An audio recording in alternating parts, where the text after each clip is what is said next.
إن الحمد لله نحمده ونستعينه ونستغفره ونعوذ بالله من شرور أنفسنا ومن سيئات أعمالنا من يهده الله فلا مضل له ومن يضلله فلا هادي له ونشهد أن لا إله إلا الله وحده لا شريك له ونشهد أن سيدنا ومولانا محمدا عبده ورسوله أما بعد فأعوذ بالله من الشيطان الرجيم بسم الله الرحمن الرحيم قل لن يصيبنا إلا ما كتب الله لنا هو مولانا وعلى الله فليتوكل المؤمنون وقال رسول الله صلى الله عليه وسلم واعلم أن الأمة لو اجتمعت على أن ينفعوك بشيء لم ينفعوك إلا بشيء قد كتبه الله لك ولو اجتمعوا على أن يضروك بشيء لم يضروك إلا بشيء قد كتبه الله عليك رفعت الأقلام وجحفت الصحف صدق الله العلي العظيم وصدق رسوله النبي الكريم ونحن على ذلك من الشاهدين ومن الشاكرين والحمد لله رب العالمين নিঃসন্দেহে সকল প্রশংসা আল্লাহ তাআলার জন্য। আমরা তারই প্রশংসা করি, তারই কাছে সাহায্য চাই, নফস, শয়তান এবং খারাপ কাজ থেকে তার কাছে আশ্রয় প্রার্থনা করি। তিনি যাকে সঠিক পথে পরিচালিত করেন তাকে কেউ পথভ্রষ্ট করতে পারে না, তিনি যাকে পথভ্রষ্ট করতে চান তাকে সঠিক পথ দেখানোর কেউ নেই। আমরা সাক্ষ্য দিচ্ছি যে আল্লাহ ছাড়া আল্লাহর জমিনে আর কারো দাসত্ব করা বৈধ নয়। আমরা আরও সাক্ষ্য দিচ্ছি যে হজরত মোহাম্মদ মুস্তাফা সাল্লাল্লাহু আলাইহি ওয়াসাল্লাম আল্লাহ রব্বুল আলমিনের সর্বশ্রেষ্ঠ দাস এবং সর্বশেষ চূড়ান্ত বার্তাবাহক। পূর্ব নাহারখিল দারুল ফালাহ নুরানি মাদ্রাসা, চাটখিল, নোয়াখালী, এই মাদ্রাসা কর্তৃপক্ষ ও এলাকাবাসীর উদ্যোগে আয়োজিত অধ্যকার এই মাহফিলের সম্মানিত সভাপতি, উপস্থিত আমার ওস্তাদ তুল্য ওলামায়ে কেরাম, যুবক ভাইয়েরা, মুরব্বিয়ানে ইজম, পর্দার আড়ালে মা ও বোনেরা এবং ভবিষ্যৎ প্রজন্ম, আমার কিশোর ভাই বোনেরা, সকলের প্রতি আন্তরিক শ্রদ্ধা এবং মোবারকবাদ যে আমার মতো একজন তালেবুল ইলমকে আপনারা এই মাহফিলে দাওয়াত করে এনেছেন এবং এই তালেবুল ইলমের মুখ দিয়ে কিছু কথা আপনাদের শোনার ইচ্ছা হয়েছে। এজন্য আপনাদের সকলের প্রতি আমি কৃতজ্ঞতা জ্ঞাপন করছি। কেননা রাসূলুল্লাহ সাল্লাল্লাহু আলাইহি ওয়াসাল্লাম বলেন, মান লাম ইয়াশকুরিন নাস লা ইয়াশকুরিল্লাহ। যে ব্যক্তি মানুষের প্রতি কৃতজ্ঞ নয় সে কখনো আল্লাহর প্রতিও কৃতজ্ঞ হতে পারে না। বিশেষ করে আমি অনেক আবেগে আপ্লুত হয়েছি যে আমাদের অনেক ওলামায়ে কেরাম যারা আমাদের মাথার তাজ, এই স্টেজে এক সময় বসে তারা বয়ান করেছেন আপনাদের এলাকায় এসে, যাদের তালেবুল ইলম হওয়ার যোগ্যতাও আমার নেই।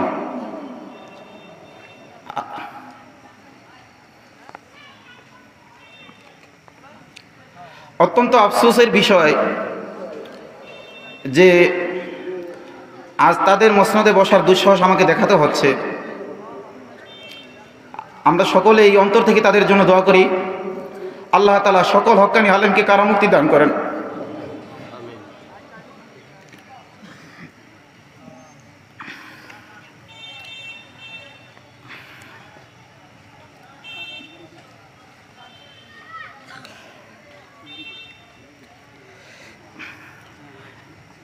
তাদের সাথে আমার অনেক স্মৃতি রয়েছে।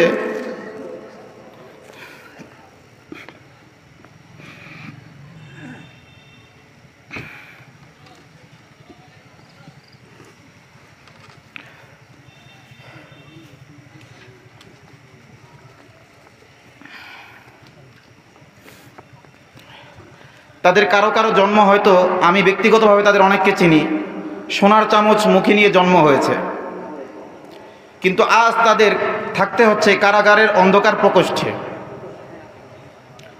এর চেয়েও বেদনাদায়ক বিষয় হলো, আমাদের মধ্যে অনেক নামধারী মুসলিম আছে যারা তাদের ভালো কাজগুলোকেও খারাপভাবে উপস্থাপন করে এবং তাদের ছোটোখাটো দোষ ত্রুটিগুলোকে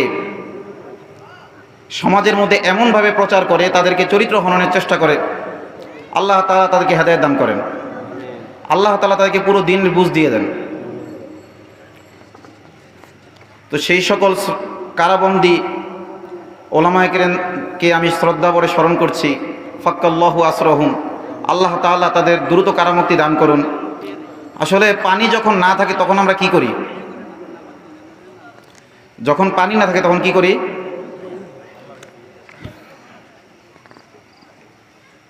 তায়াম্মুম করে কাজ চালাতে হয়, তাই না?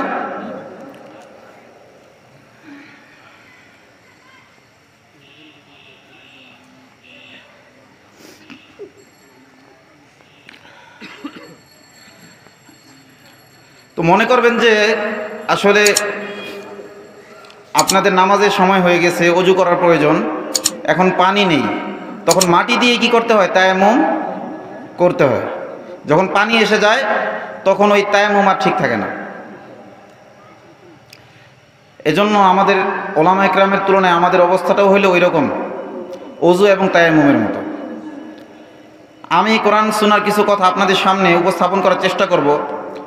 আশা করব আমার টুটাফাটা কথাগুলো আপনারা দিলের কান দিয়ে শুনবেন। আমার কথাগুলো যেন আমার উপর হুজ্জাত না হয়, দলিল না হয়। কিয়ামতের দিন আলেমের জন্য তার কথা হুজ্জাত হবে, দলিল হবে তার বিরুদ্ধে, যে সেই কথা বলেছে সে আমল করতে পারে নাই বা আমল করার চেষ্টা করে নাই। আবার পক্ষেও হুজ্জাত হবে, সেই কথার প্রতি যেমন জনগণকে আহ্বান করেছে, নিজেও আমল করেছে। এজন্য আপনাদের সকলের প্রতি অনুরোধ করব, যেই কথাগুলো আমি বলবো এইগুলোর উপর যে আমার শতভাগ আমল রয়েছে এই দাবি আমি করি না। তবে আপনারা দোয়া করবেন যাতে আমি যেই কথাগুলো বলি এই কথাগুলোর উপর সর্বাগ্রে আমি নিজে আমল করতে পারি। আল্লাহ তাআলা আমাদের তৌফিক দান করেন। আল্লাহ সুবহানাহু ওয়া তাআলা পবিত্র কোরআনে ইরশাদ করেন, আল্লাযীনা ইয়াসতামিউনাল কাওল ফায়াত্তাবিউনা আহসানাহু উলাইকাল্লাযীনা হাদাহুমুল্লাহ ওয়া উলাইকা হুম উলুল আলবাব। যারা মনোযোগ সহকারে কথা শোনে, যারা মনোযোগ সহকারে কথা শোনে এবং ফায়াত্তাবিউনা আহসানাহু, তার মধ্যে যেটা সর্বোত্তম সেই সর্বোত্তম কথাগুলোর অনুসরণ করে, উলাইকাল্লাযীনা হাদাহুমুল্লাহ, এরাই ওই সকল লোক যাদেরকে আল্লাহ তাআলা হেদায়েতের উপর প্রতিষ্ঠিত রাখেন। ওয়া উলাইকা হুম উলুল আলবাব, আর এরাই প্রকৃত জ্ঞানী। মানুষ তিন প্রকার। কয় প্রকার? তিন প্রকার। একদল মানুষ আছেন যারা মনোযোগ সহকারে কথা শোনেন এবং তদানুযায়ী কি করেন? আমল করেন। এরাই হলো সিরাতে মুস্তাকিমের অনুসারী। আরেক দল মানুষ আছেন যারা মনোযোগ সহকারে কথা শোনেই না, দিন সম্পর্কে জানার কোনো আগ্রহ তাদের নেই, অর্থাৎ তারা মুরিজুনা আন দীনিল্লাহ, আল্লাহর দিনের প্রতি তারা বিমুখতা প্রদর্শন করে আছে। এরা হলো দল্লিন, হুমুল্লাযীনা লা ইয়ালামুনা ওয়া লা ইয়ামালুন। এরা জানেও না, জানার চেষ্টাও করে না, এজন্য সঠিক বিষয়টা মানার আগ্রহ সৃষ্টি হয় না, মানতে পারে না। আরেক দল মানুষ আছে, হুমুল্লাযীনা ইয়ালামুনা ওয়া লা ইয়ামালুন। এরা জানে কিন্তু মানে না। এরা জানার চেষ্টা করে, গবেষণা করে, রিসার্চ করে, উদ্দেশ্য কি? মানা না ইসলামের ছিদ্রান্বেষণ করা। আলেম ওলামাদের বক্তব্যের প্রতি খুব কান লাগাইয়া শোনে, উদ্দেশ্য হলো ছিদ্রান্বেষণ করা। দেখে যে এখান থেকে আগে পিছের কথা কেটে দিয়ে কিছু অংশ নিয়ে কোনো ভেজাল লাগানো যায় কিনা। এই ধরনের লোক সব যুগেই ছিল, রাসূলুল্লাহ সাল্লাল্লাহু আলাইহি ওয়াসাল্লামের যুগে ছিল, রাসূলুল্লাহ সাল্লাল্লাহু আলাইহি ওয়াসাল্লামের আগের যে সকল নবীগণ ছিলেন তাদের যুগেও ছিল, কিয়ামত পর্যন্ত এই শ্রেণীটা থেকেই যাবে। তাশাবাহাত কুলুবুহুম, এদের অন্তরগুলো সাদৃশ্যপূর্ণ। তো মানুষ কয় প্রকার হলো? তিন প্রকার। একদল মানুষ সিরাতে মুস্তাকিমের অনুসারী, তারা কারা? যারা জানে এবং মানে। আরেক দল মানুষ সিরাতুল মাগদুব আলাইহিম, আল্লাহর ক্রোধের পাত্র অভিশপ্ত ইহুদিদের আচরণ নিয়ে ঘোরে। এরা কারা? যারা জানে না, জানে কিন্তু মানে না, যারা মানার নিয়ত কথা শোনে না। আরেক দল লোক তারা হুমুল্লাযিনা লা ইয়ালামুনা ওয়া লা ইয়ামালুন, যারা জানেও না মানেও না। মানুষ কত প্রকার? তিন প্রকার। তিন প্রকার আলেম মানুষের জন্য আল্লাহ সুবহানাহু ওয়া তাআলা আলেমও সেট করছেন তিন প্রকার। সুবহানাল্লাহ। আলেম কয় প্রকার? তিন প্রকার। একটা হলো দরকারি আলেম, দরবারি আলেম, আর দরবেশি আলেম। কি বললাম? দরকারি, দরবারি আর দরবেশি। তরকারি বলি নাই কিন্তু, কি বলছি? দরবেশি। হক্কানি আলেম হলেন দরকারি আলেম। তারা এটা দেখে না কখন কোন দল ক্ষমতায় আছে, তারা শুধু এটা দেখে আল্লাহ এবং তার রাসূলুল্লাহ সাল্লাল্লাহু আলাইহি ওয়াসাল্লাম কি বলেছেন সেটা উম্মতের কাছে পৌঁছে দেয়। যেমনটা আল্লাহ সুবহানাহু ওয়া তাআলা বলেছেন, ইয়া আইয়ুহার রাসূল, হে আল্লাহর বার্তাবাহক, বাল্লিগ মা উনজিলা ইলাইকা মির রাব্বিকা, তোমার রবের পক্ষ থেকে তোমাকে যতটুকু বিধান দেওয়া হয়েছে সব পৌঁছে দাও। ওয়াইল্লাম তাফাল, আর যদি সব পৌঁছে না দাও, ফামা বাল্লাগতা রিসালাতা, তাহলে তুমি রিসালাতের তাবলীগ করোই নাই। ফামা বাল্লাগতা, ওলামা একরাম এখানে আছেন, বাল্লাগা শব্দটা ওলামা একরাম কিসের থেকে? তাবলীগ। ইমাম সাহেব উপরে আসেন, উপরে চলে আসেন। এই বাল্লাগা শব্দটা এসেছে তাবলীগ থেকে। আল্লাহ বলছেন ফামা বাল্লাগতা, তুমি তাবলীগ করোই নাই। যদি পুরোটা না পৌঁছাও, কিছু পৌঁছাও আর কিছু গোপন রাখো, তাহলে আল্লাহ তাআলা কি বলবেন? 90% পৌঁছাইছো, 90%-এর সব দেব, এটা বলবেন? নাকি কিছুই পৌঁছাও নাই? কেন? দেখেন, ইসলামের সব বিধান নিয়ে কিন্তু কাফেরদের সাথে আমাদের সংঘর্ষ না, কিছু বিধান নিয়ে সংঘর্ষ। আপনি নামাজ পড়েন, এই নামাজ পড়ার কারণে কেউ কিছু আপনাকে বলে, আপনি ব্যক্তিগতভাবে রোজা রাখেন, এজন্য কেউ কিছু বলে রোজা রাখো, কে রাখতে দিব না? হ্যাঁ, কোনো কোনো এলাকায় বলে, আমাদের এখানে নাই। তো বেশিরভাগ ক্ষেত্রেই দেখবেন সংঘর্ষ ইসলামের সকল বিধান নিয়ে না কিছু বিধান নিয়ে? সকল বিধান নিয়ে না কিছু বিধান নিয়ে? মনে করেন দুইজন ব্যক্তি, তাদের সাথে 90% ক্ষেত্রে একমত, 10%-এ দ্বিমত। এখন আপনি যদি ওই 10% ক্ষেত্রে দ্বিতীয় ব্যক্তির কথা মানেন, প্রথম ব্যক্তির কথা না মেনে, তাহলে কি প্রথম ব্যক্তিকে বলতে পারবেন যে আমি তো আপনার 90% কথা মানছি? পারবেন বলতে? কারণ কি, ওই 90% তো ও নিষেধ করে নাই, তার সাথে আমার দ্বন্দ্বই তো কয় পার্সেন্টে? 10%-এ। তো তুমি 90% যে পৌঁছাইছো, যেই 90% পৌঁছানোর অনুমতি তাগুত তোমাকে দিয়েছে, সেই 90% পৌঁছাইছো। আর যেটুকুর অনুমতি সে দেয় নাই, তার সিলেবাসে তুমি পাও নাই, সেটুকু তুমি পৌঁছাও নাই। তার মানে হলো তুমি আমাকে বেশি ভালো না বেশে, আমাকে বেশি ভয় না করে, আমার এক নগণ্য মাখলুক যাকে আমি লিমিটেড সীমাবদ্ধ ক্ষমতা দিয়েছিলাম, তুমি তার ক্ষমতার ভয়ে ভীত ছিলে, আমার অসীম ক্ষমতার কথা তুমি চিন্তা করো নাই।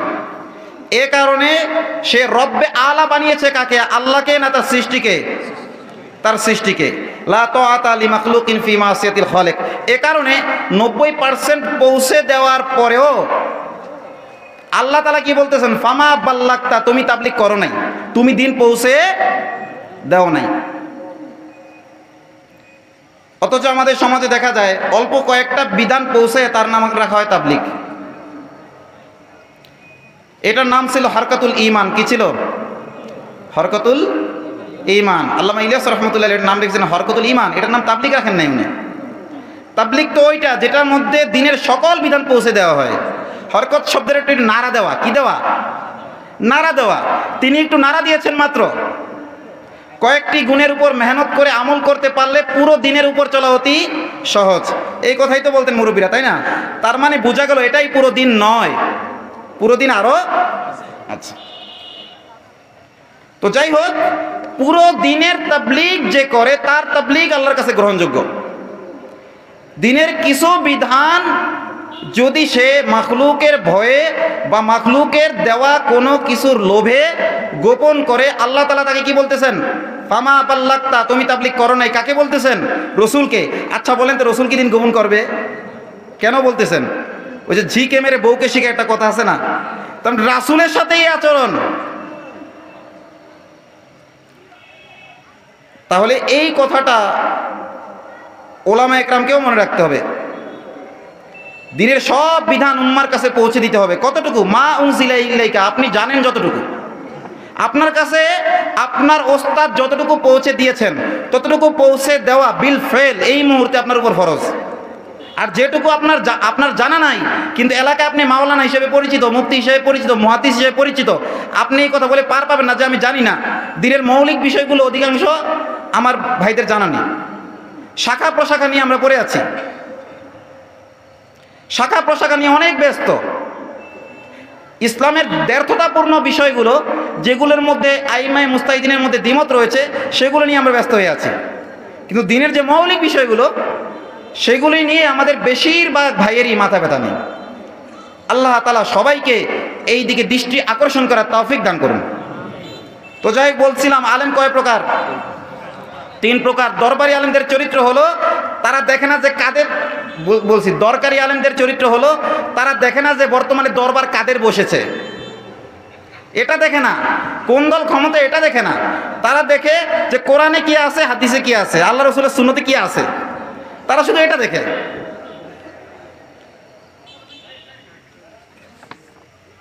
আর দরবারি আলেম এদের চরিত্র হলো যখন যাদের প্রভাব বেশি তখন তাদের পক্ষে কোরআন হাদিসকে টেনে হিচড়ে ওই তার ওই যেই গুরু আছে, তার যেই মনিব আছে, যার শেল্টারে থাকাকে সে নিরাপদ মনে করে, তার সিলেবাস অনুযায়ী কি করে, কোরআন সুন্নাহকে কি করে, ওইটার দিকে টেনে হিচড়ে অনুগত করার চেষ্টা করে। এদের কোনো চরিত্র নেই। যে এলাকায় যাদের প্রভাব বেশি সে ওই এলাকায় ওই রঙের ধারণ করে, যে এলাকায় যেই ঘরানার প্রভাব বেশি, যে এলাকায় যেই মতের লোকের প্রভাব বেশি সে ওই রকমের চরিত্র ধারণ করে। এরা হলো কেমন আলেম? দরবারি আলেম, মানে যেখানে যার দরবার ওই দরবারে যে সে তার রংটা এরকম পাল্টায়। আর কিছু আলেম আছে দর বেশি আলেম। কেমন আলেম? দর বেশি আলেম। এদের দর ওই দরবারীদের কাছেও বেশি, বিরোধী দলের কাছেও কি বেশি। অর্থাৎ তারা দিনের এমন বিধান নিয়ে আলোচনা করে যেই বিধানে তেমন কোনো সমস্যা নাই। এরা খারাপ কথা বলে না, ভালো কথাই বলে, কিন্তু এমন কথা যেটা নিয়ে কার কোনো সমস্যা নেই, সবার কাছেই ভালো লাগে, সব জায়গায় দাওয়াত পাওয়া যায়। তো অনুসরণ করতে হবে কাদের? দরকারি আলেমদের। দরকারি আলেমদের অনুসরণের পন্থা আল্লাহ তাআলা কোরআনে বলে দিলেন, আল্লাযীনা ইয়াসতামিউনাল কওল, যারা মনোযোগ সহকারে কথা শোনে, ফায়াত্তাবিউনা আহসানাহু, এরপরে তার মধ্যে সর্বোত্তমটা গ্রহণ করে। আপনি সব ঘরানার আলেমদের কথা শুনবেন, এরপরে আপনাকে আল্লাহ তাআলা বিবেক দিয়েছেন, আপনি ঠান্ডা মাথায় চিন্তা করে দেখবেন যে কাদের কথা হক হতে পারে। নিজের নফসকে আপনি কোনো স্থান দেবেন না যে আমার জন্য সুবিধা এই আলেমের কথা মানলে তাই এই আলেমের কথা মানবো, আমার জন্য সুবিধা এই ঘরানার আলেমদের কথা মানলে তাই এইটা মানবো। এইটা করে যদি আপনি হকের উপরও থাকেন আল্লাহর খাতা আপনি মাকদুব আলাইহিম, অর্থাৎ ক্রোধের পাত্র। কথা কি বুঝতে পারছেন? আপনি যদি নিজের নফসের খায়সাতের মুয়াফিক অনুকূল আলেমের বক্তব্য গ্রহণ করেন, কিন্তু আপনার দিল সাক্ষ্য দিচ্ছে যে না, ইনার কথাটা পুরো কোরআন সুন্নাহ সম্মত আমার কাছে মনে হচ্ছে না, তবুও সুবিধার কারণে তাকে মানছেন। হতে পারে আপনি সঠিক বিষয়টারই আনুগত্য করছেন, কিন্তু আপনার নিয়ত খারাপ হওয়ার কারণে আপনার নামটা চলে যাবে তাদের লিস্টে যাদের ব্যাপারে আল্লাহ সুবহানাহু ওয়া তাআলা বলেছেন, আফা রাআইতা মানিত্তাখাযা ইলাহাহু হাওয়াহু, হে নবী আপনি ওই ব্যক্তিকে দেখেছেন যে তার নফসকে ইলা বানায় নিছে। কি বানায় নিছে? নফসকে কি বানায় নিছে? ইলা বানায় নিছে। আমরা অনেকে ইলা শব্দের অর্থ জানি না। নফসকে ইলা বানায় নেই কেমনে? ইলা শব্দের অর্থ হলো কুল্লু মা ইউবাদ, যার গোলামি করা হয় তাকে কি বলে? যার দাসত্ব করা হয় তাকে কি বলে? যে আপনি যার দাসত্ব করেন তিনি আপনার ইলা। কেউ যদি একনিষ্ঠভাবে আল্লাহর দাসত্ব করে তার ইলাকে আল্লাহ। কেউ যদি কিছু ক্ষেত্রে আল্লাহর বিধান মানে, কিছু ক্ষেত্রে অন্য মাখলুকের বিধান মানে, তাহলে তার ইলা হয়ে গেল কয়জন? কিছু ক্ষেত্রে আল্লাহর বিধান মানে, কিছু ক্ষেত্রে নফসের বিধান মানে, কয়জন হইল? কিছু ক্ষেত্রে আল্লাহর বিধান মানে, কিছু ক্ষেত্রে নেতার বিধান মানে, কয়জন হইল? এদের ব্যাপারে আল্লাহ বলছেন বেশিরভাগ লোক ঈমান আনা সত্ত্বেও মুশরিক। কিছু ক্ষেত্রে আল্লাহর বিধানের সামনে আত্মসমর্পণ করেছে, কিছু ক্ষেত্রে মাখলুকের বিধানের সামনে কি করেছে? আত্মসমর্পণ করেছে। আর যেই মাখলুক চায় যে আল্লাহর কথা নামাই না মানুষ আমার কথা মানুক, ওর নাম কি? ওর নাম হলো, কোরআনের ভাষায় হলো তাগুত। কুল্লু মা ইউবাদ মিন দুনিল্লাহ, আল্লাহ ছাড়া যাদের গোলামি করা হয়। তো এই নফসটাও তাগুত। এই জন্য আমরা নিয়তকে সহি করে নিই। সবচেয়ে বড় তাগুত এই নফস। আর যে দুই শ্রেণীর তাগুত আছে, জিন তাগুত এবং মানুষ তাগুত, ওই তাগুতদের ধোকায় পরে মূলত এই নফস তাগুতের প্ররোচনায়। শয়তান কোন তাগুতের ধোকায় পড়েছিল? এই নফস তাগুতের ধোকায় পড়েছিল। আল্লাহ তাআলা এই নফস নামক তাগুতকে, আর নফসুল আম্মারাকে ট্রেনিং দিয়ে দিয়ে আর নফসুল মুতমাইন্নায় পরিণত করার তৌফিক দান করেন, যাতে আমরা ওই সকল লোকদের অন্তর্ভুক্ত হয়ে যাই যাদের ব্যাপারে আল্লাহ সুবহানাহু ওয়া তাআলা বলেছেন। কি বলেছেন? ফাদখুলি ফি ইবাদি, অবশ্যই ফাদখুলি ফি ইবাদি ওয়াদখুলি জান্নাতি। ইয়া আইয়াতুহান নাফসুল মুতমাইন্নাহ ইরজিই ইলা রাব্বিকি রাদিয়াতাম মারদিয়া, হে পবিত্র আত্মা আসো তোমার রবের দিকে। ইরজিই ইলা রাব্বিকি, ফিরে আসো তোমার রবের দিকে। রাদিয়াতাম মারদিয়া, সন্তুষ্ট হয়ে এবং সন্তোষ ভাজন হয়ে। এই মুহূর্তে আল্লাহ তোমার উপর সন্তুষ্ট, তুমিও আল্লাহর উপর সন্তুষ্ট থাকবে। আল্লাহ তোমাকে এমন নেয়ামত দেবেন। সুবহানাল্লাহ। ফাদখুলি ফি ইবাদি, যাও, আল্লাহ বলবেন আমার বান্দাদের সাথে জান্নাতে চলে যাও। ওয়াদখুলি জান্নাতি, সুবহানাল্লাহ, আমার বান্দাদের সাথে জান্নাতে চলে যাও। আল্লাহ বলেন ইয়াউমা ইয়াসদুরুন নাসু আশতাতাম লিউরাউ আমালাহুম, সেদিন মানুষকে আমি দলে দলে তুলব যাতে তাদের আমল দেখতে পায়। আমল দেখতে পাওয়ার জন্য কিভাবে তুলবে? দলে দলে। কেন? আরে ভাই, আমার আমল নামা আমার কাছে দেবে, আমল দেখানোর জন্য দলে দলে উঠানোর প্রয়োজনটা কি? আল্লাহ কি এমনি এমনি কোনো কাজ করাবেন? ইন্নাল্লাহ হাকিম লা ইয়াখলু আনিল ফিলহু আনিল হিকমা, আল্লাহ তাআলা প্রজ্ঞাময়, তার কোনো কাজ, তার কোনো নির্দেশ, তার কোনো বিধান, তার কোনো প্ল্যান প্রজ্ঞা থেকে খালি নয়, প্রজ্ঞা মুক্ত নয়। আল্লাহ তাআলা দলে দলে কেন উঠাবেন মানুষকে? চিন্তা করেছেন কি কখনো? এটার উত্তর আল্লাহ তাআলা কোরআনে আরেক আয়াতে দিয়ে দিয়েছেন, ইয়াউমা নাদু কুল্লা উনাসিম বিইমামিহিম, সেদিন আমি মানুষকে নেতাদের নাম ধরে ডাকবো। অনুসরণীয়দের নাম ধরে ডাকা হবে, অনুসৃতদের নাম ধরে আল্লাহ ডাকবে না। যারা অনুসরণ করেছে তাদেরকে ডাকবে না। কাদেরকে ডাকবে? যাদের অনুসরণ করা হয়েছে তাদেরকে ডাকবে। আপনি আমি হয়তো নাউজুবিল্লাহ, আল্লাহ আমাদেরকে আশ্রয় দান করুক এই অবস্থা থেকে, হয়তো এমন হয়ে যেতে পারে যে আপনার আমার আমল নামায় 100 দর্শনের লিস্ট, যে তুমি দর্শনের সেঞ্চুরি করেছো, অথচ আপনি জীবনে কোনো নারীর দিকে চোখ তুলেও তাকান নাই। আপনার আমল নামায় থাকবে তুমি শত শত আলেমদেরকে খুন করেছো, গুম করেছো, অথচ আপনি এই ধরনের কোনো কাজ কখনো করেন নাই। আপনার আমল নামায় হয়তো থাকবে আপনি শত শত মানুষকে অন্যায়ভাবে জুলুম নির্যাতন করেছেন, ঘুষ খেয়েছেন, সুদ খেয়েছেন, অথচ এই ধরনের একটা কাজও আপনি করেন নাই। এলাকার সবাই জানতো আপনি হাজী সাহেব, আপনি 5 ওয়াক্ত নামাজি, আপনি মুত্তাকি, আপনি পরেশগার, অনেক বড় দিনী মুরব্বী এই এলাকার, অথচ আপনার নামটাও ওই লিস্টে থাকতে পারে, আমার নামটাও থাকতে পারে। তখন আপনি আমি হয়তো প্রশ্ন করব, এতগুলো গুনাহ তো আমি করি নাই, এতগুলো গুনাহ আমার আমল নামে আসলো কি করে? আবার অনেক মানুষ এমন থাকবে যারা কোন রকমের ফরজ ইবাদতগুলো আদায় করছে, ওইগুলো মাঝে মাঝে ছুটে গেছে, আবার অনুতপ্ত হয়ে আল্লাহর দিকে আবার ফিরে আসছে। সবসময় আল্লাহর অনুগত ছিল, আল্লাহ রাসূলের অনুগত ছিল, কিন্তু এমন এমন অনেক আমল তাদের আমল নামায় থাকবে যে আমলগুলো তারা করে নাই। তাদের আমল নামায় থাকবে অমুক অমুক এলাকায় তোমরা ইসলামের পতাকা উড়াইছ, অমুক এলাকায় কুফরি শাসন ব্যবস্থা প্রতিষ্ঠিত ছিল, সেখানে তোমরা কি করেছ? ইসলাম প্রতিষ্ঠা করেছ, অথচ আপনি সেই এলাকায় জানো নাই, আপনি তাদেরকে হয়তো কোনোদিন দেখেনও নাই। সুবহানাল্লাহ। তো এই রকমের দ্বিমুখী আমল নামা থাকবে। তখন হয়তো মানুষ প্রশ্ন করতে পারে যে আমার আমল নামায় এত গুনাহ কিভাবে আসলো যেগুলো আমি করি নাই, অথবা আমার আমল নামায় এত সওয়াব কিভাবে আসলো, এত নেকি এত পুণ্য কিভাবে আসলো যেই নেকিগুলো আমি করি নাই, এই প্রশ্ন যেন না করতে হয় এই জন্য আল্লাহ ওই দলে দলে উঠাবেন। ও আচ্ছা, নেতা তো সামনে আছে, এই দলেই তো ছিলাম। আমি দর্শন না করলে আমার নেতাই তো দর্শনের সেঞ্চুরি করছে, আমি জুলুম না করলে আমার নেতাই তো করছে, এরপরে তাদেরকে আমরা সমর্থন করেছি, এরপরেও তাদের পক্ষে স্লোগান দিয়েছি, এরপরও বলেছি আমার নেতার চরিত্র ফুলের মতো পবিত্র। ইমাম আবু মানসুর মাতুরিদি রহমাতুল্লাহি আলাইহি, ওনার মৃত্যু হয়েছে 313 কিংবা 333 হিজরিতে। এখন কত হিজরি চলছে? কত হিজরি? কত? 1443। 313তে ওনার ইন্তেকাল। কত বছর আগে? ইমাম আবু মানসুর মাতুরিদির একটি বক্তব্য মোল্লা আলী কারি রহমতুল্লাহ আলাইহি উল্লেখ করেছেন। আল ফিকহুল কিতাব, যেটি প্রসিদ্ধ আছে ইমাম আবু হানিফা রহমাতুল্লাহ আলাইহির কিতাব নামে, এই কিতাবের একটি অন্যতম গুরুত্বপূর্ণ ব্যাখ্যা গ্রন্থ তিনি লিখেছেন। এই ব্যাখ্যা গ্রন্থে তিনি ইমাম আবু মানসুর মাতুরিদি রহমতুল্লাহ আলাইহি একটি বক্তব্য উল্লেখ করেছেন।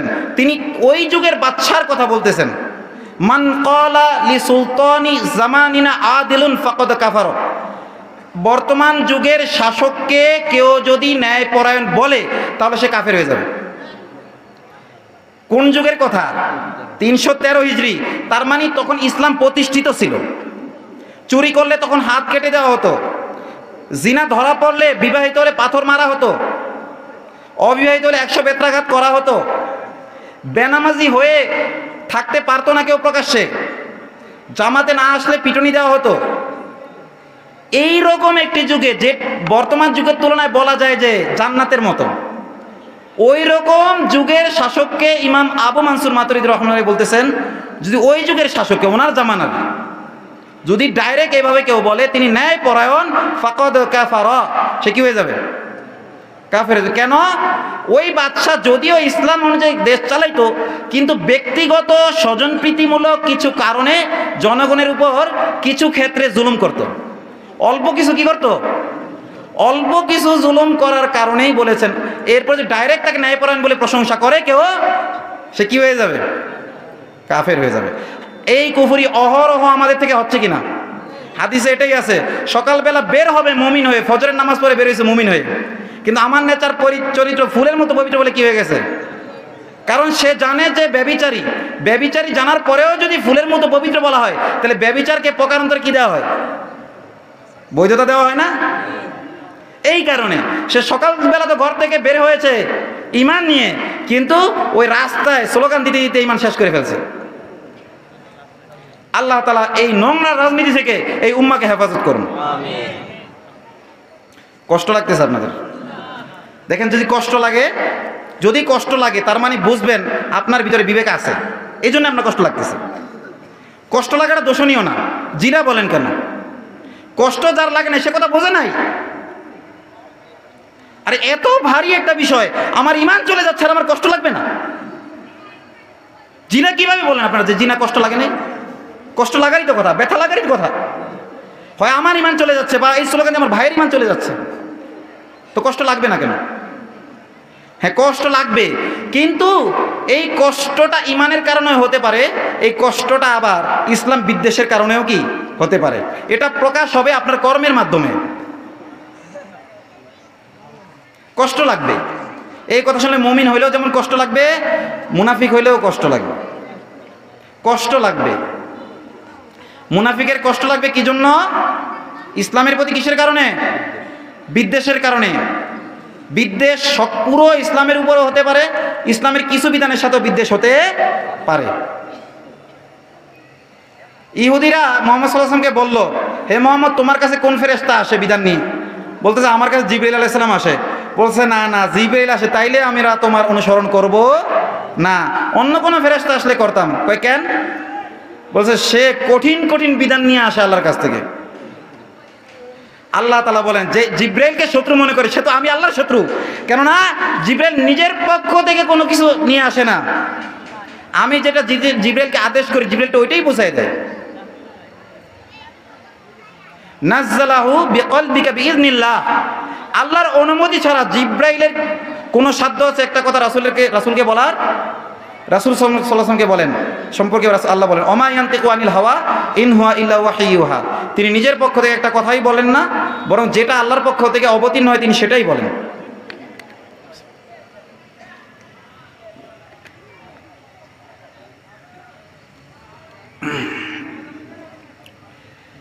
আল্লাহ তাআলা কথা বুঝে আমল করার তৌফিক দান করেন।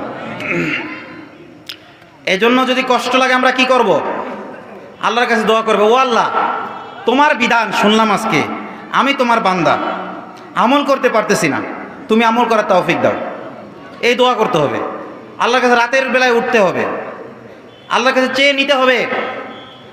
আল্লাহ রাব্বুল আলামিন বান্দাকে হেদায়েত দেন দুইভাবে, আল্লাহু ইয়াজতাবি ইলাইহি মাইয়াশা, আল্লাহ তাআলা ইসলামের জন্য যাকে ইচ্ছা বাছাই করেন, যাকে ইচ্ছা কি করেন?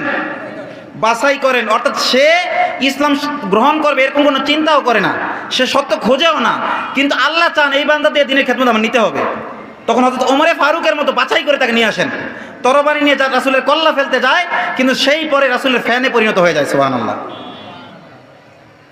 হক্কানি ওলামায়ে কেরামের ক্ষেত্রে অনেক ঘটে এরকম। অনেক নেতা আসে, অমুক নেতা নাকি আমাদের বিরুদ্ধে বলে, আজকে যাই দেখাই দিই মরে, এখানে এসে বসে, ডাইকে নিয়ে আসে। ওই মুনাফিকের হেদায়েত হয় না, কিন্তু নেতার হেদায়েত হয়ে যায়। সে বলে হুজুর তো ভালো কথাই কইছে, খারাপটা কি কইছে? কোরআন হাদিসের কথাই তো কইল। ও মৌলবী তুমি এনে খারাপ কি দেখো? লেবাসদারি। এরকম অনেক ঘটনা আমাদের জানা আছে। সেই ওমরে ফারুক রাদিয়াল্লাহু আনহুর মতো সেই কেস। তো আল্লাহ তাআলা অনেককে দিনের জন্য কি করে আনেন? বাছাই করে আনেন। সে সত্যকে খোঁজে না, কিন্তু আল্লাহ তাকে চান। ওয়াহদি ইলাইহি মাইয়ুনিব, আর আল্লাহ তাআলা দিনের দিক নির্দেশনা দেন ওই ব্যক্তিকে যে তার অভিমুখী হয়, হেদায়েত দেন ওই ব্যক্তিকে যে তার অভিমুখী হয়। যেমন হযরত সালমান ফারিসি রাদিয়াল্লাহু আনহু, তিনি অনেক দূর থেকে কষ্ট করে করে করে করে মদিনাতে পৌঁছাইছেন। অনেক লম্বা ঘটনা বলে কালক্ষেপণ করতে চাই না এখন, যেহেতু এটা আমার আলোচ্য বিষয় নয়। তো তিনি অনেক সম্ভ্রান্ত পরিবারের সন্তান ছিলেন এবং ওই এলাকার ধর্মীয় যে গুরু তার সন্তান ছিলেন। আর তৎকালীন যুগে ধর্মীয় গুরুরাই শাসকও হতেন, সম্পদশালী হতেন, সামাজিক নেতৃত্বও দিতেন সাধারণত বেশিরভাগ ক্ষেত্রে। তো ওইখান থেকে তিনি তার পিতা মাতা যখন তার বিরুদ্ধে গেল, তার সত্য অন্বেষণের বিরুদ্ধে গেল, তখন তিনি বাড়ি থেকে পলায়ন করেন। তাকে বেঁধে রাখার চেষ্টা করেন, তবুও শিকল ভেঙে পলায়ন করেন। এরপরে তিনি একটার পর একটা খ্রিস্টান পাদ্রীর হাত ধরে ধরে ধরে ধরে ধরে ধরে ধরে ধরে শেষ পর্যন্ত কেউ তাকে গোলাম হিসেবে বিক্রি করে দিয়ে দেয়। অনেকদিন গোলামি করে কাটান। এরপর তিনি আল্লাহর কাছে দোয়া করে থাকেন এবং সর্বশেষ তিনি মহানবী হযরত মুহাম্মদ সাল্লাল্লাহু আলাইহি ওয়াসাল্লাম বিশ্বনবীর হাতে বায়াত হয়ে যান। সুবহানাল্লাহ। তো তিনি ইসলামকে খুঁজেছেন। তো ইসলামের প্রতি আল্লাহ তাআলা হেদায়েত দেন দুইভাবে। একটা হলো কেউ ইসলাম, একজন আছে তাকে ইসলামকে সে খোঁজে না, ইসলাম তাকে খোঁজে, আল্লাহ তাকে খোঁজে। আর কিছু আল্লাহর বান্দা আছে যারা ইসলামকে খোঁজে, কিন্তু আমাদের দায়িত্ব কোনটা? ইসলামকে খোঁজে, এটা আমাদের দায়িত্ব। ওইটার আশা করলে হবে না যে আল্লাহ তাআলা আমার খুঁজে নিক। আশা করতে পারি, কিন্তু আমার চেষ্টা করতে হবে, সঠিক ইসলামকে খোঁজার চেষ্টা করতে হবে। এই যুগটা এমন যুগ, আপনার চিটার স্তূপের ভিতরে যদি একটা ধানের বীজ দিয়ে দেওয়া হয়, যদি আপনাকে বলা হয় এই চিটার স্তূপ থেকে ভালো ধানটা তুমি বের করে নিয়ে আসো, এটা কত কঠিন হবে? বর্তমানে ইসলাম বোঝা এরকম বা এর চেয়েও কঠিন। সঠিক ইসলাম বোঝা চেষ্টা করতে হবে, এর জন্য মেহনত করতে হবে। মহানবী সাল্লাল্লাহু আলাইহি ওয়াসাল্লামকে আল্লাহ তাআলা সর্বপ্রথম যে বিধান দিয়েছেন সেই বিধানটা কি? ইকরা, পড়ো। আজকে আমরা কতজন মুসলমান আছি যারা সূরা ফাতিহার অর্থ জানি? সূরা ফাতিহার শুধু অর্থ জানেন কি? হাত তোলেন তো। মাশাআল্লাহ, মাশাআল্লাহ। আপনাদের মধ্যে মাশাআল্লাহ অনেকেই জানেন, আলহামদুলিল্লাহ। এটা সম্ভবত এই এলাকায় আলেম ওলামাদের বরকত। আমি শুনেছি এই এলাকায় হক্কানি আলেম ওলামা বেশি। যেহেতু হক্কানি আলেম ওলামা এই এলাকায় আসেন বেশি, এতে বোঝা যায় এই এলাকার জনগণের মধ্যেও কি আছে? হক বোঝার প্রেরণা আছে, চাহিদা রয়েছে, পিপাসা রয়েছে। হয়তো আপনাদের পিপাসা অনুযায়ী আমি দিতে পারছি না। আমি দোয়া করি আল্লাহ তাআলা আপনাদেরকে পূর্ণাঙ্গ জ্ঞান দান করেন।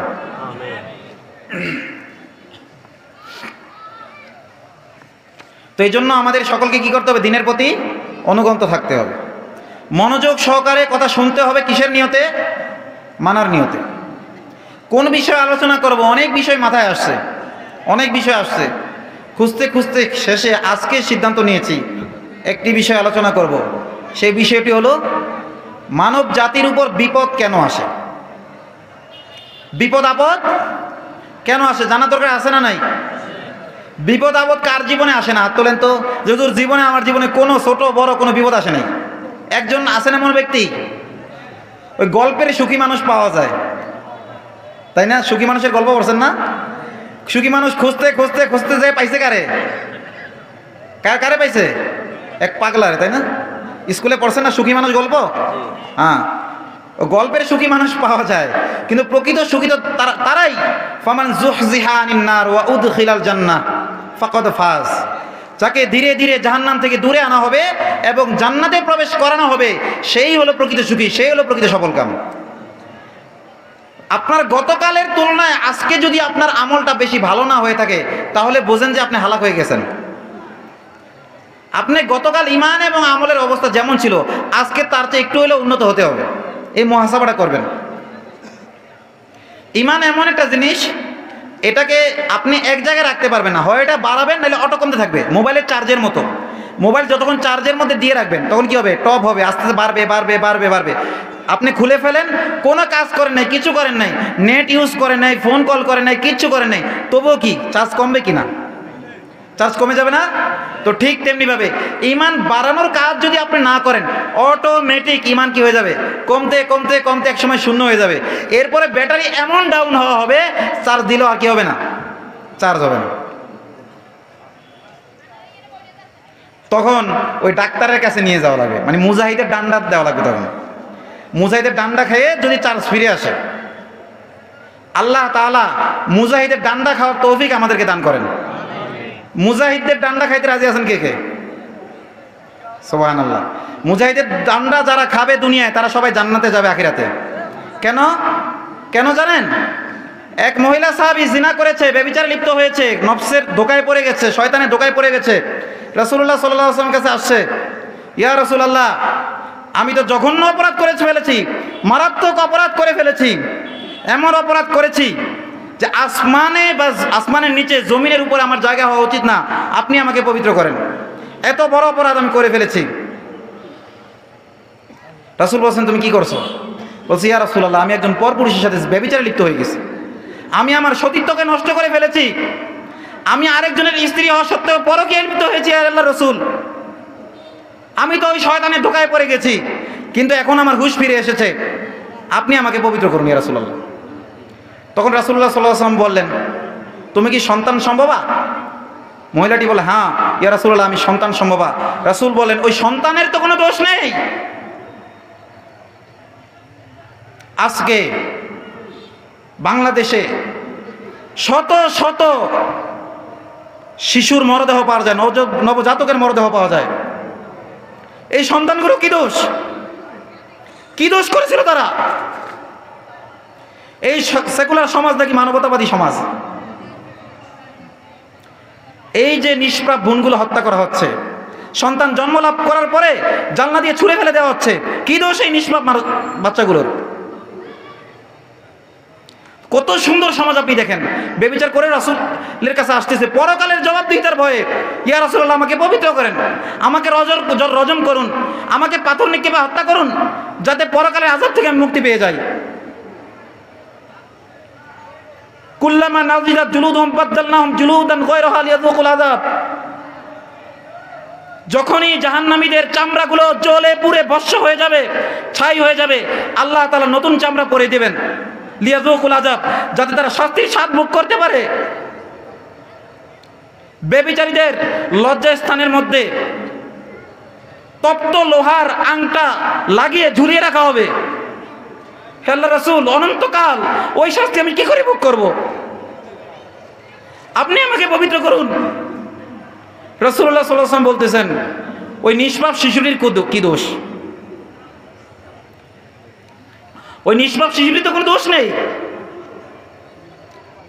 এখন যদি তোমাকে রজম করতে হয়, আমি আল্লাহর কাছে জবাব দিই, আমাকে আল্লাহর হাত থেকে বাঁচাবে কে?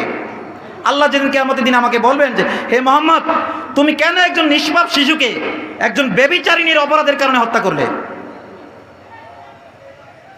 সেদিন আমি কি জবাব দেবো? যাও, ফিরে যাও। ওই মহিলা ফিরে গেল, বাচ্চা প্রসব করে নিয়ে আবার আসলো অনেক দিন পর। ইয়া রাসূলুল্লাহ, এবার তো আমি বাচ্চা প্রসব করেছি। ইয়া রাসূলুল্লাহ, আমি তো বাচ্চা প্রসব করেছি, এবার আমাকে পবিত্র করুন। রাসূলুল্লাহ সাল্লাল্লাহু আলাইহি ওয়াসাল্লাম বললেন, আল্লাহ তাআলা কোরআনে বলেছেন, ওয়াল ওয়ালিদাতু ইরদিনা আওলাদাহুন্না হাওলানি কামিলাইন লিমান আরাদা আইয়ুতিম্মা রাদা। যারা চায় যে পূর্ণ করবে দুগ্ধপানকালীন সময়, তারা যেন সন্তানদেরকে 2 বছর দুধ পান করায়। কম এটুকু করা জায়েজ, কিন্তু যতক্ষণ পর্যন্ত অন্য খাবারে সে বেঁচে থাকার মতো ক্যাপাসিটি তৈরি না হয়, ওই সময় পর্যন্ত দুধ খাওয়ানো ফরজে কেফায়া। ফরজে কি? কেফায়া। আর যেহেতু যারও সন্তান, এই মহিলা মারা গেলে তার দায়িত্ব নেবে কে? এই সন্তানের। অন্য কে দুধ পান করাবে? তো রাসূলুল্লাহ সাল্লাল্লাহু আলাইহি ওয়াসাল্লাম বললেন, তার এখনো হক বাকি আছে। এই সন্তান যতক্ষণ না স্বাভাবিক খাদ্যে অভ্যস্ত হচ্ছে পুরোপুরিভাবে, ততক্ষণ পর্যন্ত তোমাকে যদি আমি হত্যা করি পাথর নিক্ষেপে, তাহলে এই সন্তান কিয়ামতের দিন আমার নামে, আমি রাসূলের নামে আল্লাহর কাছে মামলা দায়ের করবে যে আমাকে দুধ খাওয়ার অধিকার থেকে বঞ্চিত করেছে। সেখানে জবাব দেবে কে? তখন রাসূলুল্লাহ সাল্লাল্লাহু আলাইহি ওয়াসাল্লাম বলেন, ফিরে যাও, এই বাচ্চাটা নিয়ে ফিরে যাও, যতক্ষণ না সে স্বাভাবিক খাবারে অভ্যস্ত হয়। আপনি একটু চিন্তা করে দেখেছেন, এর চেয়ে বেশি মানবতা কি আছে? যাকে আল্লাহ তাআলা তার পক্ষ থেকে সুপ্রিম অথরিটি দিয়ে দিয়েছেন, যার ব্যাপারে আল্লাহ তাআলা বলে দিয়েছেন আপনার পূর্বের অপরাধ সব মাপ, ভবিষ্যতের অপরাধ সব মাপ, তার পরকালের জবাবদিহিতা দেখেছেন কেমন? বলতে তুমি ফিরে যাও। এরপরে ওই মহিলা আসলে একটা রুটির টুকরা হাতে দিয়ে, ওই বাচ্চাটা চিবুচ্ছিল, স্বাভাবিকভাবে মানুষ যেভাবে খায় ওইভাবে খাচ্ছিল। তখন রাসূলুল্লাহ সাল্লাল্লাহু আলাইহি ওয়াসাল্লাম অনুমতি দিলেন যে যাও, একে রজম করো। সাহাবা একরাম রজম করতে নিয়ে গেলেন। তখন পাথর নিক্ষেপ করতে করতে করতে করতে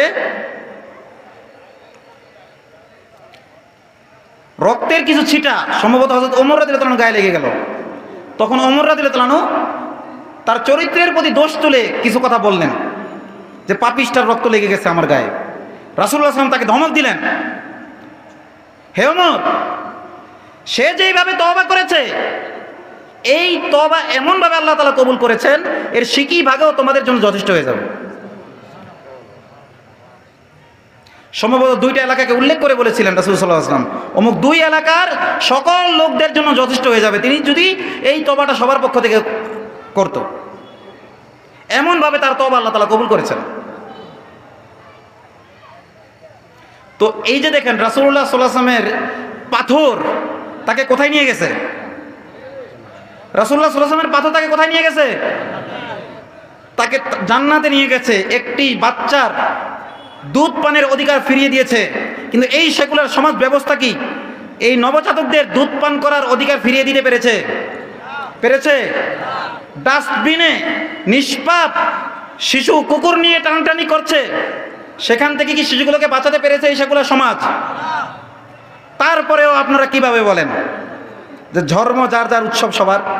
সেকুলারিজমকে কিভাবে প্রমোট করেন আপনারা? এই জন্য বলতে হবে, যদি বলতে চান ব্যক্তিগতভাবে ধর্ম যার যার, কিন্তু সামাজিকভাবে ইসলাম সবার। ব্যক্তিগতভাবে ধর্ম যার যার, কিন্তু সামাজিক জীবনে ইসলাম সবার। ইসলাম শুধু মুসলমানের জন্য রহমত না, ওমা আরসালনাকা ইল্লা রাহমাতাল লিল আলামিন, পুরো বিশ্ববাসীর জন্য রহমত। কাফেরের জন্য রহমত, মুনাফিকের জন্য রহমত, মুরতাদের জন্য রহমত। হ্যাঁ, রহমতের কন্ডিশন ভিন্ন ভিন্ন। মুরতাদের জন্য রহমত, সে বেশি দিন বেঁচে থাকলে আরও মানুষকে মুরতাদ বানাইতো, সে বড় জাহান্নামে যাইতো, তো তাকে ছোট ছোট জাহান্নামের টিকিট দিয়ে বড় জাহান্নাম থেকে বাঁচাই দিল মুজাহিদরা। এটা কি তার জন্য রহমত না? এটাও তার জন্য রহমত। সেদিন বুঝে আসবে। তো বলছিলাম আগে হিসাব হবে দলীয় আমলের না ব্যক্তিগত আমলের? প্রথম কথা মনে আসেনি? আগে হিসাব হবে কার? ব্যক্তিগত না দলের? আল্লাহ বলতেছেন ইয়াউমা নাদু কুল্লা উনাসিম বিইমামিহিম, সেদিন মানুষকে আমি মানুষকে ডাকবো তার নেতার নাম ধরে। ইয়াউমা ইয়াসদুরুন নাসু আশতাতাল লিউরাউ আমালাহুম, সিংহায় দ্বিতীয়বার ফুঁক দেওয়ার সাথে সাথে মানুষ সেই দিন উঠবে দলে দলে, যাতে তারা নিজেদের আমল নামাটা দেখতে পারে।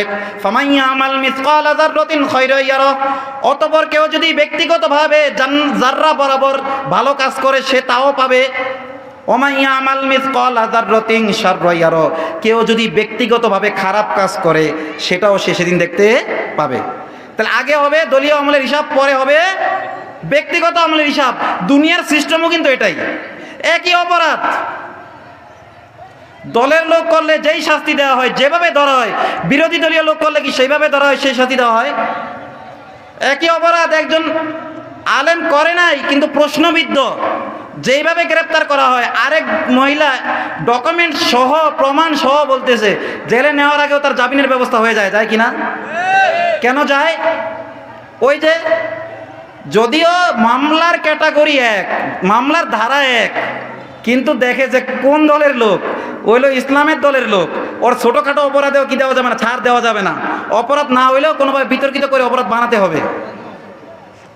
আর এই যেহেতু সেকুলার ধর্মের লোক, আমাদেরই তো প্রতিনিধি, সুতরাং তাকে যে কোনোভাবে ব্যাকআপ দিতে হবে। ঠিক তেমনিভাবে আল্লাহ সুবহানাহু ওয়া তাআলা সেদিন এমনটাই করবেন। মুমিনদেরকে আল্লাহ সুবহানাহু ওয়া তাআলা তাদের গুনাহের কারণে শাস্তি দিবেন না। রাসূলুল্লাহ সাল্লাল্লাহু আলাইহি ওয়াসাল্লাম বলেছেন, কেউ যদি ইসলামের উপর অটল থাকে, ইমানের উপর অটল থাকে, হক্কানি মুমিনদের সাথে থাকে, সঠিক মুমিনদের সাথে থাকে, প্রকৃত মুমিনদের সাথে থাকে, তাদেরকে পূর্ণাঙ্গ সমর্থন করে, এরপরে ভুল ত্রুটি কিছু হয়ে গেলেও আল্লাহ তাআলা ধানের সাথে চিটাগুলোকে কবুল করে নেবেন। সুবহানাল্লাহ। আর ব্যক্তিগত আমল যতই থাক, দলের অনুসরণ যদি খারাপটা করা হয়, ওর ব্যক্তিগত আমল আল্লাহ দেখবেনই না। আল্লাহ বলবেন ফালা নুকিমু লাহুম ইয়াউমাল কিয়ামাতি ওয়াজনা, আজকে ওদের আমলগুলো আমি ওজন করবই না, দল ধরে দেব যে ওই কোয়ার্টারে যাও। যারা বলেছিল অমুক নেতার চরিত্র ফুলের মতো পবিত্র, যাও ওই আগুনের ফুল বাগানে যাও। তুমি তো নিজের জন্য সিলেক্ট করে নিয়েছো।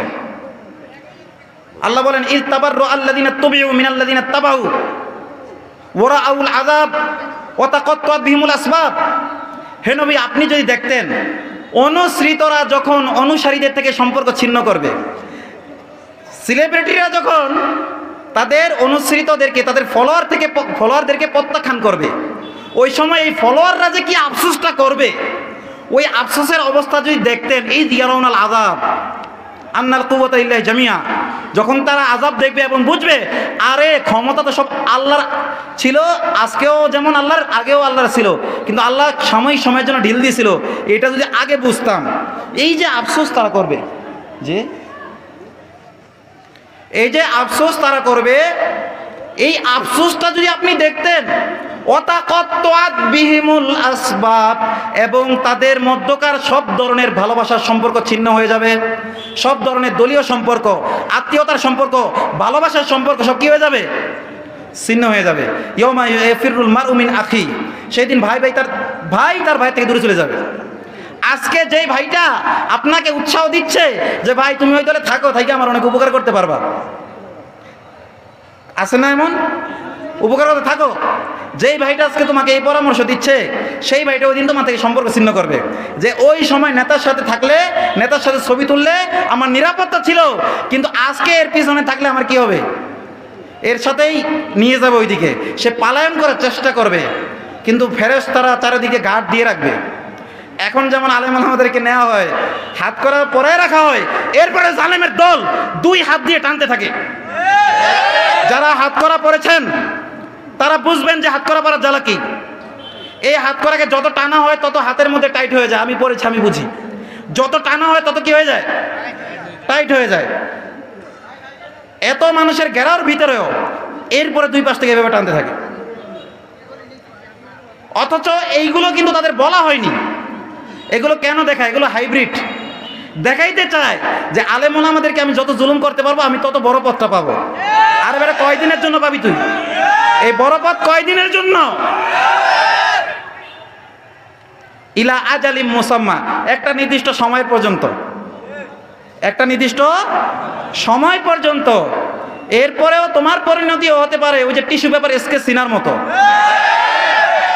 এই জন্য চিন্তা ভাবনা করে কাজ করো।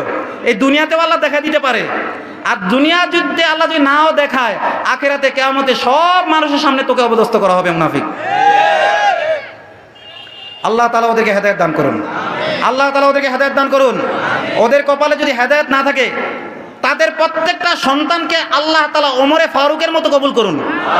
আর যদি তাদের হারামের পরিমাণ বেশি হওয়ার কারণে, তাদের সন্তানদের রক্ত মাংস সবকিছু হারামের টাকায় হওয়ার কারণে তাদের সন্তানদের কপালেও যদি হেদায়েত না থাকে, তাদের সন্তানগুলোকে আল্লাহ তাআলা ঐশীর মতো কুদরতি প্রতিশোধ হিসেবে কবুল করুন। ঐশীর ঘটনা আপনারা জানেন না? এজন্য সবাই সাবধান হয়ে যান।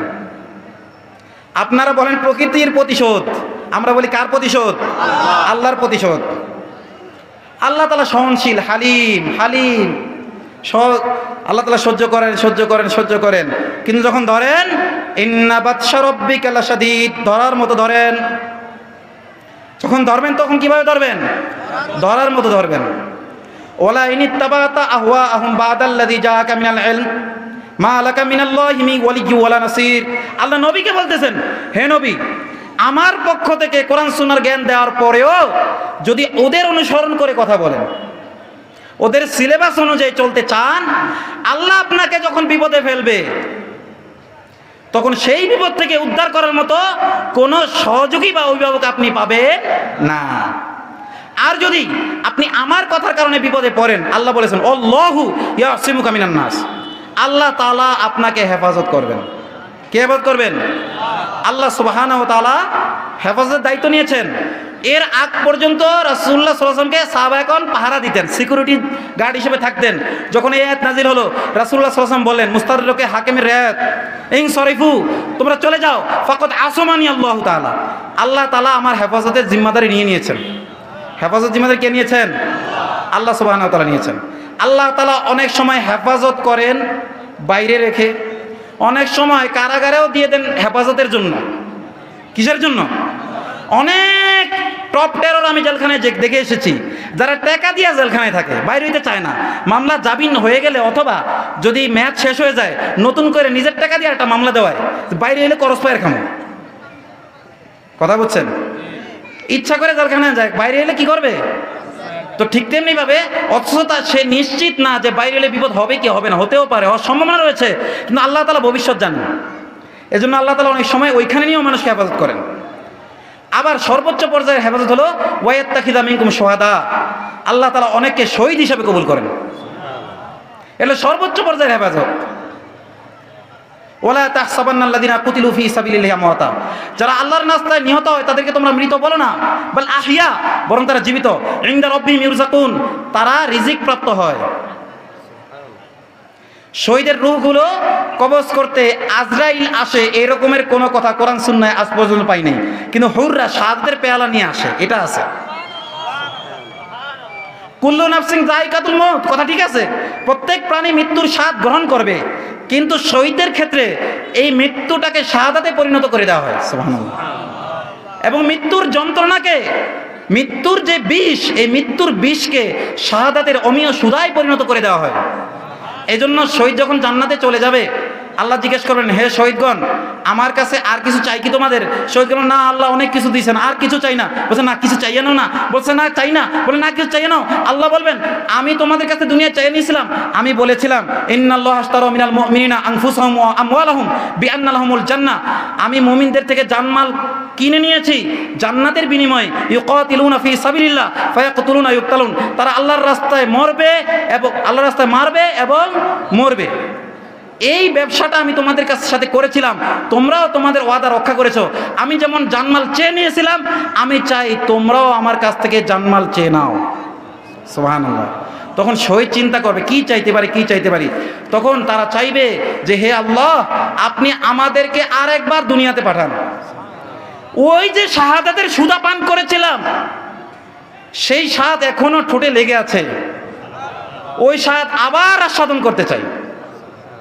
আল্লাহ বলেন কাল্লা মি ওয়ারাইহিম বারযাকুন ইলা ইয়াউমি ইউবাসুন, এটা আর সম্ভব না। মাঝখানে বারজাক আছে, এই বারজাক ভেদ করে দুনিয়াতে যাওয়া কারোর জন্য কি নয়, সম্ভব না। আল্লাহ চাইলে পারেন, কিন্তু আল্লাহ সাধারণত পাঠান না। আল্লাহ সক্ষম, ইন্নাল্লাহা আলা কুল্লি শাইইন কাদির, আল্লাহ তাআলা সবকিছুতেই সক্ষম। আল্লাহর জন্য অসম্ভব কিছুই নাই, কিন্তু আল্লাহ তাআলার নির্ধারিত নিয়ম রয়েছে। ওলা তাবদীল আলি কালিমাতিল্লাহ, আল্লাহর কথার কোনো কি নেই, পরিবর্তন নেই। ভবিষ্যৎবাণী সংক্রান্ত আল্লাহ তাআলার যে কথাগুলো রয়েছে এগুলোতে কোনো পরিবর্তন নেই। বিধান সংক্রান্ত যেই কথাগুলো ছিল এগুলো রাসূলের জীবদ্দশায় যতটুকু পরিবর্তন হয়েছে ততটুকুই থাকবে। ভবিষ্যতে পরিবর্তন, পরিবর্ধন, সংযোজন, বিয়োজন কোনো কিছুর সুযোগ নেই। তো শহীদকে আল্লাহ বলবেন না এইটা হবে না, এইটা ছাড়া কিছু চাওয়ার আছে কিনা, তখন বলবেন না, তখন আল্লাহও তাদের সাথে আর কিছু বলবে না যে চাও। তো রাসূল যেহেতু মৃত্যুর আগেই জান্নাত দেখেছেন, জাহান্নাম দেখেছেন, এই জন্য রাসূল দুনিয়াতে থেকেই বলেছেন লা ওয়াদিতু আন আকযুয়া ফাউকতাল সুম্মা আকযুয়া ফাউকতাল সুম্মা আকযুয়া ফাউকতাল, আমি চাই যে আল্লাহর রাস্তায় আমি লড়াই করব, আবার নিহত হব, আবার আমাকে হত্যা করে ফেলা হবে, আবার লড়াই করব, আবার আমাকে হত্যা করে ফেলা হবে, আবার আমি লড়াই করব, আবার আমাকে হত্যা করে ফেলা হবে। এইটা আমি চাই। কেন চাই? যেহেতু রাসূল মেরাজের রাতে যাই দেখাইছে। শহীদরা তো মৃত্যুর পরে দেখবে, কিন্তু রাসূল তো দেখছে জীবদ্দশায় সশরীরে। আর আল্লাহর রাসূলের মেরাজ হয়েছে কিভাবে? সশরীরে। কারো সন্দেহ আছে?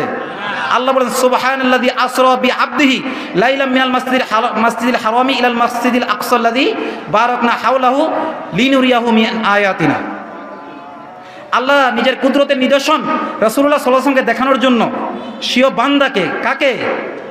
বান্দাকে, দাসকে, তার গোলামকে, যিনি গোলামীর সর্বোচ্চ শিখরে আরোহণ করেছিলেন, তাকে বিশেষ মর্যাদাবান করার জন্য জীবদ্দশায় কোথায় নিয়ে গেছেন? আল্লাহ তাআলা নিজের সান্নিধ্যে নিয়ে গেছেন। সুবহানাল্লাহ। এই কথাটা তৎকালীন যুগের কাফেররা খুব নেগেটিভভাবে প্রচার করা শুরু করে দিল সমাজে। অনেক সময় আলেম ওলামারা যখন কোরআন হাদিসের দৃষ্টিতে কোনো ভবিষ্যৎবাণী দেয় তখন কি করে? নেগেটিভ উপস্থাপনা আছে না নাই? আছে না নাই? আছে। তখন আবু বকরের কাছে এক কাফের বেঈমান, সে পর্যায়ে বলতেছে, আবু বকর জানো তোমার পাগলা দোস্ত কি কয়? কি কয়? হ্যাঁ নাকি একদিনে মক্কা থেকে ফিলিস্তিন গেছে, বর্তমানে সিরিয়া। আল্লাহুম্মা বারিক লানা ফি শামিনা, সবাই বলেন আল্লাহুম্মা বারিক লানা ফি শামিনা। হে আল্লাহ আমাদের শামের মধ্যে আপনি বরকত দান করুন। আল্লাহ সিরিয়াতে আপনি বরকত দান করুন। সিরিয়ার মুসলমানদের জানমাল ইজ্জত আপনি হেফাজত করুন। মুসলমানদের প্রথম কিবলা বাইতুল মাকদিস আমাদের হাতে রক্ষা করার তৌফিক দান করুন। বাইতুল মাকদিসের বিজয় উপভোগ করে ইন্তেকালের তৌফিক আমাদেরকে নসিব করুন। শাহাদাতের মওত আমাদের নসিব করুন। অনেকের এই কথা, এই আমিন বলতে ভয় লাগে, যদি কবুল হইয়া যায়।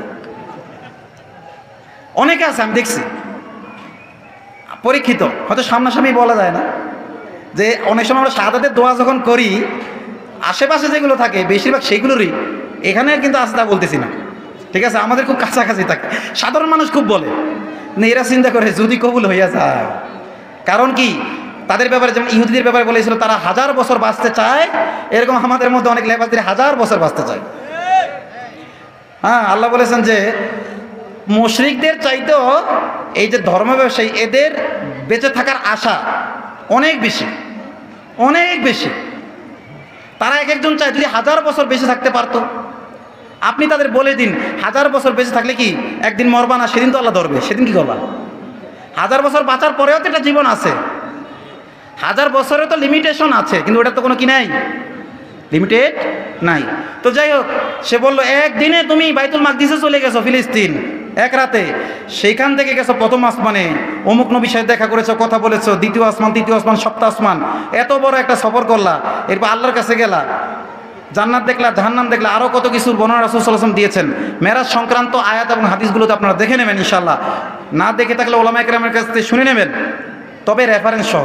ফাসআলু আহলা যিকরি ইন কুনতুম লা তা'লামুনা বিল বায়্যিনাতি ওয়াজ জুবুর। যদি তোমাদের জানা না থাকে তাহলে যারা জানে তাদের জিজ্ঞেস করো, দলিল সহ জিজ্ঞেস করতে হবে আলেমদের কাছে, তবে দলিল ছাড়া না, দলিল সহ, দলিল সহ। আপনার যদি আমি বলি এই জমিটা আপনার, আপনি নিয়ে নেবেন নাকি বলেন হুজুর আমার হইলে আপনি আমার একটু প্রমাণ করে দেন, কেমনে আমার বলবেন না? হ্যাঁ, এই জন্য জান্নাতের জমিটা পেয়ে যাবেন এমনি এমনি মাগনা, কোনো প্রমাণ ছাড়া। এই জন্য আলেমদের কাছ থেকে জিজ্ঞেস করতে হবে দিন কিভাবে? বিল বায়্যিনাতি ওয়াজ জুবুর, দলিল এবং কিতাবের রেফারেন্স সহ। আল্লাহ তাআলা দলিল কিতাবের রেফারেন্স সহ দিন বোঝার তৌফিক আমাদেরকে দান করুন। তো যাই হোক, তো আল্লাহ সুবহানাহু ওয়া তাআলা রাসূলের যে মেরাজ করালেন, কাফেররা বিশ্বাস করতে পারে নাই। আবু বকরের কাছে যে এক কাফের বলে যে তুমি জানো তোমার পাগলা দোস্ত কি কয়? কি কয়? হে একদিনে এক রাতে এত কিছু করছে, ঈশার পরে গেছে, ফজরের আগে এ পড়ছে, এত কিছু একদিনে করে ফেলাইছে, এত সফর, এত ভ্রমণ, এত বড় কারগুজারি সে শুনাইতেছে, তোমার কি আবু বকর বিশ্বাস হয়? এই খেয়াল করেন, আবু বকরের কাছে কথাটা কি রাসূল বলেছে? কে বলেছে? একটা কাফের যায় বলছে যে এই কথা মোহাম্মদ বলে, আবু বকর তোমার কি বিশ্বাস হয়? তখন আবু বকর কি জবাব দিচ্ছে শোনেন, বলছে মুহাম্মদ সাল্লাল্লাহু আলাইহি ওয়াসাল্লাম যদি বলে থাকে তাহলে আমি বিশ্বাস করি। সুবহানাল্লাহ। তিনি বলতেছেন না তো, এটা তো অনেক আশ্চর্যজনক কথা, আগে যা জিগাই রাসূল রে বলছে কিনা। তিনি এটা বলেন নাই, বলছে রাসূল যদি এই কথা বলে থাকে তাহলে আমার কি হয়? রাসূল বলে থাকলে আমার বিশ্বাস হয়। তখন রাসূলুল্লাহ সাল্লাল্লাহু আলাইহি ওয়াসাল্লামের কাছে এই সংবাদ যখন গেল, তখন রাসূল আবু বকরের উপাধি কি দিলেন? as-সিদ্দিক। কি উপাধি দিলেন? তো যারা সিদ্দিক হতে চান তারা যখন কোরআন সুন্নাহর রেফারেন্সে কোনো কথা শোনেন, তখন আপনি কি বলবেন? যদি কোরআন সুন্নাহয় এই কথা থাকে আমি মানি, কিন্তু আমি যাচাই করবো যে আছে কিনা। যাচাই করার সুযোগ আছে। যদি কোরআন সুন্নাহয় এই কথা থাকে তাইলে আমি কি করি? মানি, এই কথার সামনে আত্মসমর্পণ করি। প্রথমে যদি কোনো আলেম কথা বলে, সেটা সহিহ হাদিস হোক, জাল হাদিস হোক, আপনার কাছে যা কিছু মনে হোক, প্রথম কথা কি বলবেন? যে হুজুর কোরআন সুন্নাহয় এই কথা থাকলে আমি পুরোপুরি এটার সামনে কি করলাম? আত্মসমর্পণ করলাম। এরপরে আমি আরও আলেমদের কাছে যাই যাচাই করব। আপনি আয়াত নম্বর বলে দেন, হাদিসের নম্বর বলে দেন, আমি আরেকজন আলেমের কাছে যাব। আমাদের এলাকায় আলেম আছে, তাকে যা জিজ্ঞেস করবো অমুক সূরার অত নম্বর আয়াতে কি আছে, আমাকে পরে একটু শুনান তো। কি বলা যাবে না? কিন্তু না জেনে বিরোধিতা করা যাবে না। আমরা অনেক সময় এক ধরনের আলেমদের কথা শুনেই লাবদা যায় আরেক দলের আলেমদের বিরোধিতা করা শুরু করি।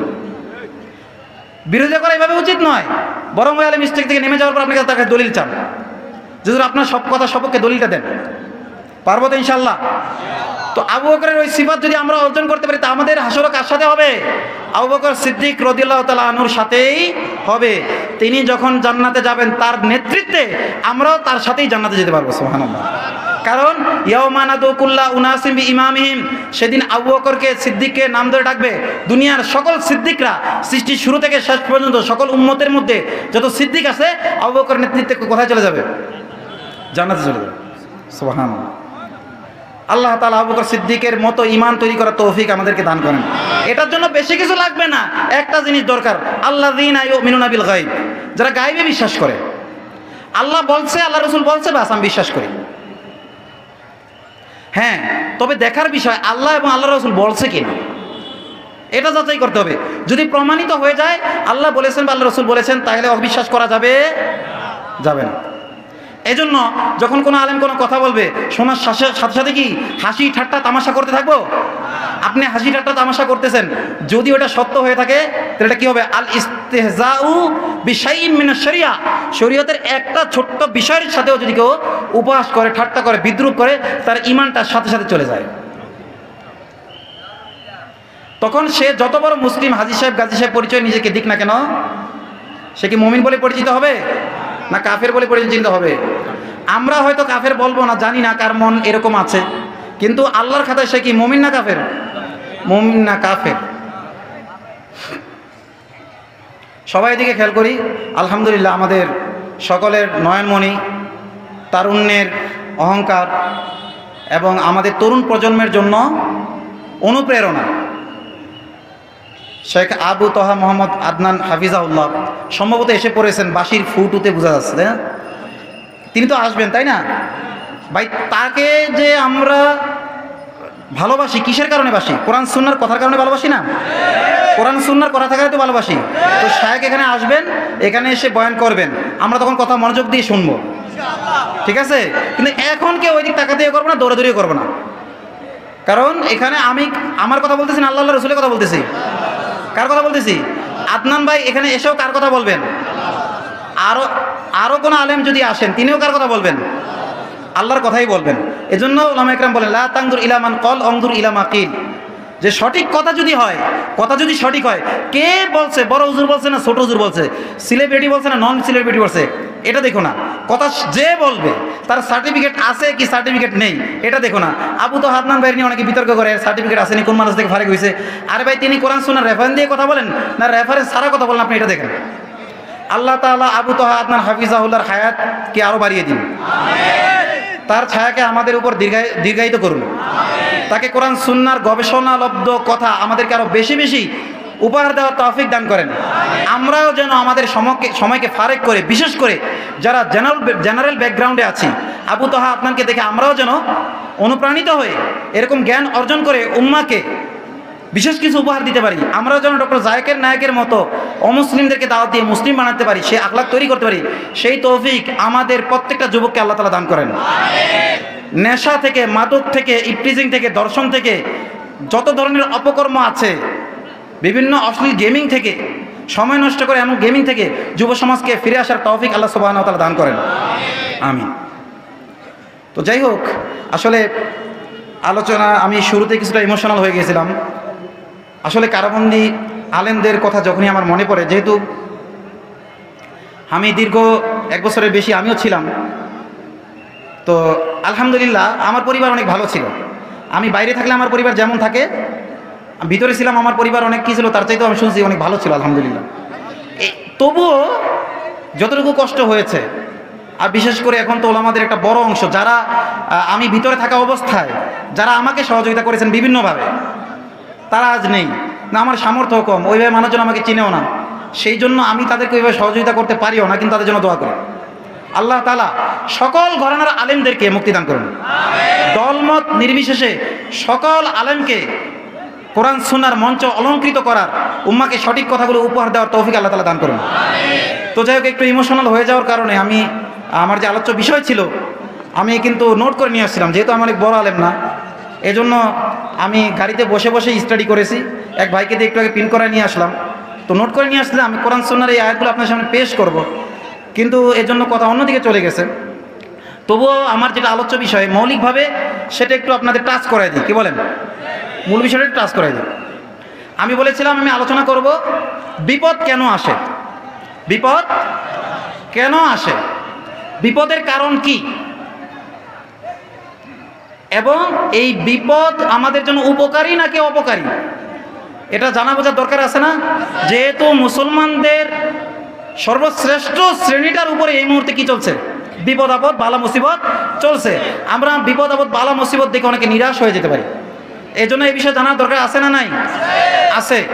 ব্যক্তিগত জীবন হোক, জাতীয় জীবন হোক, আমি দীর্ঘ 1 বছর A to Z কোরআনকে স্টাডি করেছি শুধু এইটা জানার জন্য যে আল্লাহ বিপদ মুমিনের উপর কেন দেয়।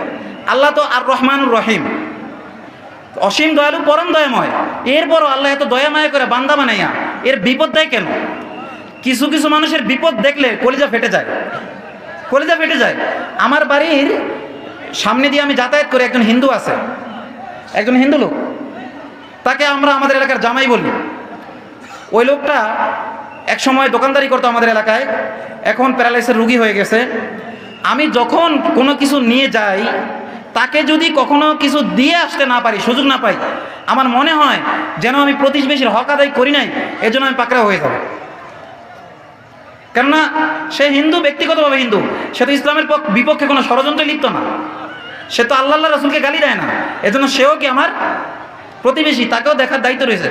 তো একজন হিন্দু, একজন অমুসলিম, এবং আল্লাহ বলেছেন মুশরিকরা নাপাক, তাদেরকে অন্তর থেকে ভালোবাসা যাবে না, তবু তাদের দুরবস্থা দেখলে মনে এত কষ্ট লাগে। অথচ আমি তাকে সৃষ্টি করি নাই, আমি তাকে লালন পালন করি নাই। মাঝে মাঝে মনে হয় যেই আল্লাহ এত কষ্ট, মানে আল্লাহ তো কষ্ট হয় না, কিন্তু এত দয়া মায়া করে সৃষ্টি করলেন, সেই আল্লাহ বান্দাকে কেন বিপদ দেন? যে কোনো মানুষকে দেখলে মানে আমার মনে এক সময় একটা জাগত, দল মত ধর্ম বর্ণ নির্বিশেষে নিপীড়িত, নির্যাতিত বা বিপদগ্রস্ত মানুষ দেখলেই আমার হৃদয়টা দোলা দিয়ে উঠত। আবার আল্লাহ তো অসীম, মানে রহমান রহিম, আল্লাহর উপর অভিযোগ নয়, অভিযোগ নয়, বিষয়টা বোঝার জন্য আমি কোরআনে তালাশ করেছি। তো আমি খুঁজে পুরো কোরআন স্টাডি করে বিপদের মৌলিক কারণ 3টা পাইছি। কয়টা? প্রথম কথা বলে রাখি, বিপদ আল্লাহ না দিলে কোনো বিপদ আসে না, কারণ ঘটলেই যে বিপদ হবে তা নয়, কারণটা একটা উপলক্ষ মাত্র। কারণটা একটা কি মাত্র? উপলক্ষ মাত্র। আল্লাহ চাইলে কারণ ছাড়াও বিপদ দিতে সক্ষম, কিন্তু সাধারণত আল্লাহ তাআলা কারণ ছাড়া বিপদ দেন না। এটা আল্লাহ তাআলার সুন্নাহ। আর আল্লাহর সুন্নাহর কোনো পরিবর্তন নাই। আল্লাহ চাইলেই সক্ষম, কিন্তু সাধারণত দেন না। আল্লাহ সুবহানাহু ওয়া তাআলা এই সম্পর্কে বলেন, কুল লা ইউসিবানা ইল্লা মা কাতাবাল্লাহু লানা। হে নবী, আপনি মুমিনদেরকে জানিয়ে দিন, আল্লাহ তাআলা যতটুকু বিপদ আপদ বালা মুসিবত আমাদের উপর লিখে দিয়েছেন আমাদের কল্যাণে। লানা, লানা মানে কি? আমাদের কল্যাণে। উলামা একরাম বুঝবেন, ওয়াল্লামু লিল ইনতিফা ওয়া আলা লিল যরর। ফেলের সিলা নয়, এমন ক্ষেত্রে যদি প্রিপোজিশন লাম আসে তখন এর অর্থ কি হয়? উপকারের অর্থে হয়, কল্যাণকর অর্থ হয়। তো আল্লাহ বলতেছেন, আপনি মুমিনদেরকে জানিয়ে দিন, আপনি তাদের কপালে যতটুকু বিপদ আপদ বালা মুসিবত লিখে দিয়েছি বা লিখে দিই, এর বাইরে কোনো বিপদ তাদের হবে না, যতই বিপদগ্রস্ত করার চেষ্টা করুক না কেন। রাসূলুল্লাহ সাল্লাল্লাহু আলাইহি ওয়াসাল্লাম বলেন, লাউ আন্নাল উম্মাতা লাউ ইজতামাআত আলা ইয়ানফাউকা বিশাইইন লাম ইয়ানফাউকা ইল্লা বিশাইইন ক্বাদ কাতাবাহু আল্লাহু লাক। পুরো বিশ্ববাসী যদি তোমার কোনো উপকার করতে চায়, আল্লাহ যদি লাউহে মাহফুজ তথা সংরক্ষিত বোর্ডে সেই উপকার লিখে না রাখেন, সেই উপকার পুরো বিশ্ববাসী মিলেও তোমাকে করতে পারবে না। রাসূল আরো বলেন, ওয়ালা ইজতামাউ আলা ইয়াদুররুকা বিশাইইন, যদি তারা সবাই মিলে তোমার কোনো ক্ষতি করতে চায় আর আল্লাহ তাআলা যদি পূর্বেই ওই ক্ষতি তোমার জন্য লিখে না রাখেন, সেই ক্ষতিও তোমার করতে পারবে না। রুফিয়াতিল আকলাম, কলমগুলো শুকিয়ে গেছে, ও জাফাতি সুহুফ, লিখিত কাগজ শুকিয়ে গেছে। সুতরাং আল্লাহর ওই লাউহে মাহফুজে যা লেখা আছে ওর বাইরে কোনো বিপদ ঘটবে না, এটা হলো মৌলিক কথা। এটা আল্লাহ তাআলা বলেছেন সূরা তাওবার 51 নম্বর আয়াতে। এই আয়াত নাজিল হওয়ার প্রেক্ষাপটটা কি? এই আয়াত নাজিল হওয়ার প্রেক্ষাপট হলো, যখন মুসলমান তো দুই প্রকার, একটা হলো প্রকৃত মুসলমান যাদেরকে আল্লাহ তাআলা সাদিকিন বলেছেন, আর একটা নামদারি মুসলমান যাদেরকে আল্লাহ তাআলা কাযিবিন বা মুনাফিকিন নামে অভিহিত করেছেন। মিথ্যাবাদী মুমিন, অর্থাৎ ইমানের ব্যাপারে মিথ্যাবাদী তথা মুনাফিক হিসেবে অভিহিত করেছেন। মুমিন কয় প্রকার হলো? দুই প্রকার। এই নামধারী মুসলিমগুলো সবসময় কাদের পক্ষে থাকে? বলে যে মুসলিম, আমিও নামাজ পড়ি, আমিও রোজা রাখি, আমিও আল্লাহরে ভালোবাসি, আমিও রাসূলকে ভালোবাসি, কিন্তু ইসলাম কুফরের সংঘর্ষ হইলে তারা সাপোর্ট করে কাকে? মুসলমানের উন্নতি দেখলে তাদের কষ্ট লাগে, মুসলমানের জিল্লতি দেখলে তারা বগল বাজায়। কি বাজায়? টকশোতে এসে বগল বাজায়, তারপরে বিভিন্ন মজলিসে বগল বাজায়। আর দু একটা আছে বগল নাই, মানে ওরে আল্লাহ এমন রোগ দিয়ে রাখছে, ওরা হাড্ডি গুড্ডি ছাড়া কিছুই নেই ওর বডিতে, ও আর বাজাবে কি? ও হলে হাড্ডি বাজায়। তো যাই হোক, তো এদের ব্যাপারে আল্লাহ তাআলা মূলত আয়াত নাযিল করেন, ইন তুসিবকা হাসানাতুন তাসুহুম। হে নবী, যখন আপনাদেরকে আমি কোনো কল্যাণ দান করি, আপনাদের যখন উন্নতি দেখে তারা, যখন মুসলমানদের ইসলামের জয় জয়কার দেখে, তাসুহুম, মুসলিম পরিচয় দেওয়ার পরেও তাদের ভিতরটা জ্বালা করে, কষ্ট লাগে, জৈলাপুরা সারখার হয়ে যায়। ইয়াকুলু কদ ওয়াইন তুসিবকা মুসিবাতুন ইয়াকুলু কদ আখাযনা আমরানা মিন ক্বাবলু। আর যদি আপনারা বিপদে পড়েন, মুমিনরা বিপদে পড়েন, তাহলে তারা বলে, আরে আমরা তো আমাদেরটা আগে গুছাই রাখছি, আগেই যোগাযোগ সব ক্লিয়ার করে রাখছি। আমাদের লেবাসদারির মধ্যেও আছে না, একদল গুছাই রাখছে, যোগাযোগ আগের থেকে কি করে রাখছে? ক্লিয়ার করে রাখছে। হ্যাঁ, তো তারাও টিস্যু পেপার হবে একদিন, মানে টিস্যু পেপার তো এখনই রয়েছে, এক সময় ওইটার মানে ডাস্টবিনে চলে যাবে আর কি। তাহলে বলতেছেন যে ইন তুসিবকা মুসিবাতুন ইয়াকুলু কদ আখাযনা আমরানা মিন ক্বাবলু। আর যদি প্রকৃত মুমিনরা বিপদগ্রস্ত হয়, তখন বলে আমরা তো আগের থেকেই গুছাই রাখছি, লাইন গার্ড ক্লিয়ার করে রাখছি। আল্লাহ তাআলা বলতেছেন ওহুম ফারিহুন, এবং এই কথা যে তারা বলে তা আনন্দিত, তাদের কথা বলার ভঙ্গিতেই আপনি বুঝতে পারবেন। ওয়ালা তারিফান্নাহুম বিসীমাহুম, তাদের আলামত দেখলেই আপনি চিনতে পারবেন তাদেরকে। নাম ধরে দেওয়া বলার দরকার নেই, অমুক মুনাফিক অমুক মুনাফিক, আপনি চিনতে পারবেন। কোরআন হাদিসের জ্ঞান যাদের আছে তারাও চিনতে পারবে। কি চেনে না মানুষ? নাম ধরে এই মাহফিলের বরকত নষ্ট করার দরকার আছে ওই মুনাফিকদের? তো কোনো দরকার নেই। নাম ধরলে একজন দুইজন নিমু, ডজনে ডজনে হাজারে হাজারে, তো কয়টার নাম নিমু? আল্লাহ তাআলা আমাদের সকলকে ওই চোখ দান করুন। হক্কানি আলেম, দরবারি আলেম, দরবেশি আলেম, তিন প্রকারের মধ্যে পার্থক্য করে হক্কানি আলেমদের সাথে সর্বদা থাকার তৌফিক দান করুন। আমাকে সহ সকল আলেমদেরকে আল্লাহ তাআলা হক্কানি আলেমদের নেতৃত্বে তাদের কাতারে আসার তৌফিক দান করুন। এরপর আল্লাহ বলতেছেন কুল, আপনি বলুন, হাল তারাব্বাসুনা কুল লা ইউসিবানা ইল্লা মা কাতাবাল্লাহু লানা। আপনি তাদেরকে বলে দিন যে তোমরা যে আনন্দিত হইতাছ, শুনে রাখো, শুনে রাখো, আল্লাহ যেটুকু বিপদ লিখা দিছে না, ওর বাইরে কিছু হইতাছে না। তুমি দেখতেছো ওর কলম লড়ে, আরে ওর কলম লড়াই কে? আমার মাওলাই লড়াই।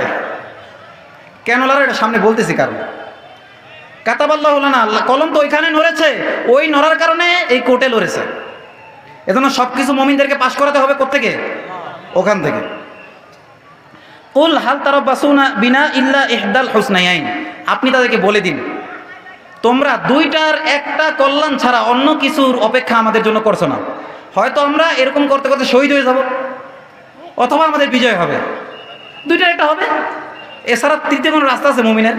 আল্লাহ বলছেন কদ আফলাহাল মুমিনুন, মুমিন সব সফল কাম। সুবহানাল্লাহ, মুমিন সব ঈমান নিয়ে যদি কবরে যাইতে পারে সে কি? আলা মা কানা মিনাল আমল, আমল তার যেমনই হোক, কিন্তু ঈমান রক্ষা করার জন্য আমল করে যেতে হবে।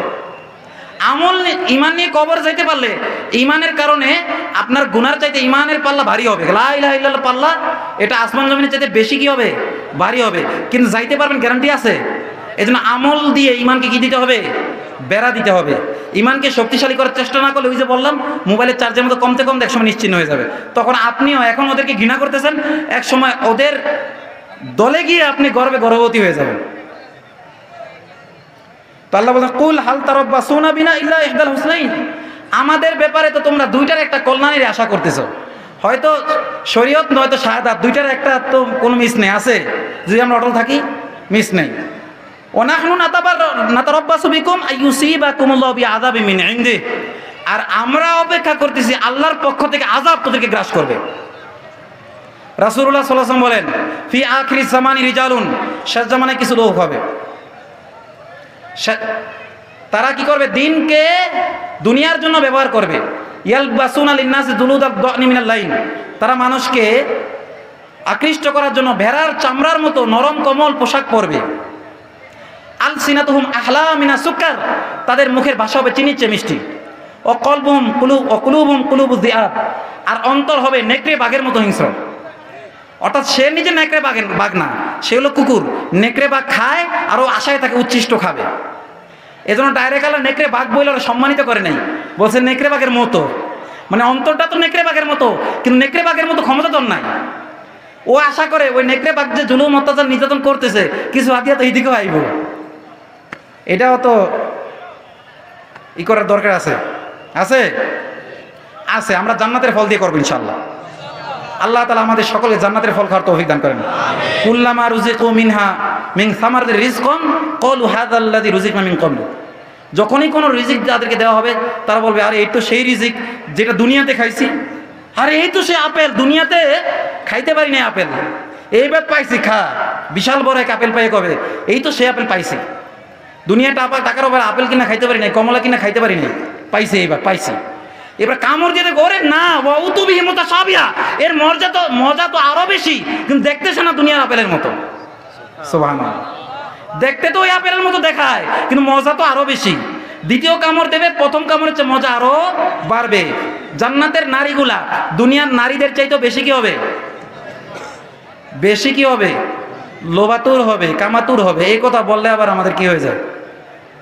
ওই তেঁতুল হুজুর হয়ে যায় আমরা, তাই না? তারা যখন রসায়া হ্যাঁ নারী দেহকে উপস্থাপন করে যুবক সমাজকে যৌনতার দিকে উস্কায় দেয় বাংলা চটি লিখে লিখে, তখন এটা খারাপ কথা হয় না, তখন এটা হয় শিল্প। এটা কি শিল্প? আর ওলামায়ে কেরাম যখন দর্শন থেকে ইফতিজিং থেকে যুবকদের বাঁচানোর জন্য বলেন, হে যুবক তুমি ওই নারীটাকে নষ্ট করো না, ওলা আমাতুন মুমিনাতুন খায়রুম মিন মুশরিকাতিন ওয়ালাউ আজাবাতকুম, মুশরিক নারীদের চাইতে তোমার যে ঘরে বউ আছে মুমিন নারী, আজকে যদিও তোমার সে কালো, কিন্তু খায়রুন ইনদা রাব্বিকুম, তোমাদের রবের কাছে অনেক সুন্দরী হয়ে যাবে কিয়ামতের দিন। দুনিয়ার সকল বিশ্ব সৌন্দর্যের সকল সৌন্দর্য একটা আদনা হুরের কাছেও কি কোনো চান্স পাবে? আর দুনিয়ার সবচাইতে গুনাহগার নারী যদি জান্নাতে যেতে পারে, সে হবে সকল হুরদের চাইতেও বেশি সুন্দরী। সুবহানাল্লাহ। প্রথমবার যাবে সহবাস করবে, দ্বিতীয়বার যাবে বল কি দুনিয়াতে গেছে তো দেখলাম যে একটা হওয়ার পরে তুমি ঢিলা হয়ে গেছিলা, এখন আগের চাইতে বেশি ইনটেক্ট। এই জন্য বোনেরা যারা ওই যে রূপচর্চা করে, বিভিন্ন রকমের চর্চা করতে করতে স্কিন আর নষ্ট করে ফেলে। চর্চা করতে চাইলে স্বামীকে দেখানোর জন্য করবেন, ঘি মাখবেন, অর্গানিক অনেক জিনিস আছে, ভালো ডাক্তারের সাথে, দিনদার ডাক্তারের সাথে যোগাযোগ করবেন, তারা আপনাদেরকে সাজেস্ট করে দেবেন। সীমার মধ্যে থাকবেন, সীমা ছাড়াই আপনি যে সুন্দরী হইতে যাচ্ছেন, সুন্দরী হিসেবে যুবকদের ক্রাশ হইতে চাচ্ছেন, কিন্তু কিয়ামতের দিন আপনাকে পরানো হবে কেমন পোশাক জানেন? অসারবিলুহুম মিন কতিরন, ওই নারীদের পোশাক হবে আলকাতরার পোশাক। কিসের পোশাক? আলকাতরায় আগুনটা ভালো জ্বলে না, এই জন্য আল্লাহ তাআলা আলকাতরার পোশাক পরাই দেবেন। তো যুবক, তুমি দেখো, তুমি আলকাতরার পোশাককে আলিঙ্গন করতে চাও কিয়ামতের দিন, যাতে অগ্নিদগ্ধ হবে এবং নিজের গায়েও আগুন ধরাইতে চাও, নাকি ওই যে আজকে তোমার কালো স্ত্রীর প্রতি তুমি সন্তুষ্ট থাকতে চাও সে দিনদার হওয়ার কারণে? তো যখন আমরা এই দুনিয়ার দিনদার নারী আখেরাতে গেলে কেমন দিনদার হয়ে যাবে, এই কথা একটু ফুটাই তুলতে চাই যুব সমাজের কাছে। আমরা তো ভাই অত সাহিত্যিক টাহিত্যিক কিছু না, অত আগেতে প্রস্তুতিও নিয়ে আসতে পারি না, আমাদের অনেক কাজ আছে। আর ভাষা সাহিত্য তো আমরা নাই। হ্যাঁ, আমাদের দায়িত্ব, আমরা সাহিত্য শিখবো, কারণ আল্লাহ বলেছেন, আল্লাহ সকল নবীকে এই মাতৃভাষায় কি করেছেন? দক্ষ করে পাঠিয়েছেন, যাতে মুমিনদেরকে, মানুষকে দিনের কথা বুঝাই দিতে পারেন। আমাদের সাহিত্যিক হওয়া উচিত, তবু আমাদের সীমাবদ্ধ রয়েছে, ওই নিয়ে গবেষণা করি না। এই কারণে অনেক সময় স্লিপ অফ টাং হয়ে দু একটা কথা এদিক সেদিক দিয়ে বাইরে হয়ে যায়, পুরা ওয়াজতে কাইটা সাইটা ওইটুকু নিয়ে ভাইরাল করে। আল্লাহ ওদেরকেও হেদায়েত দান করুক, বিশেষ করে ইউটিউবারদের হেদায়েত দান করুক।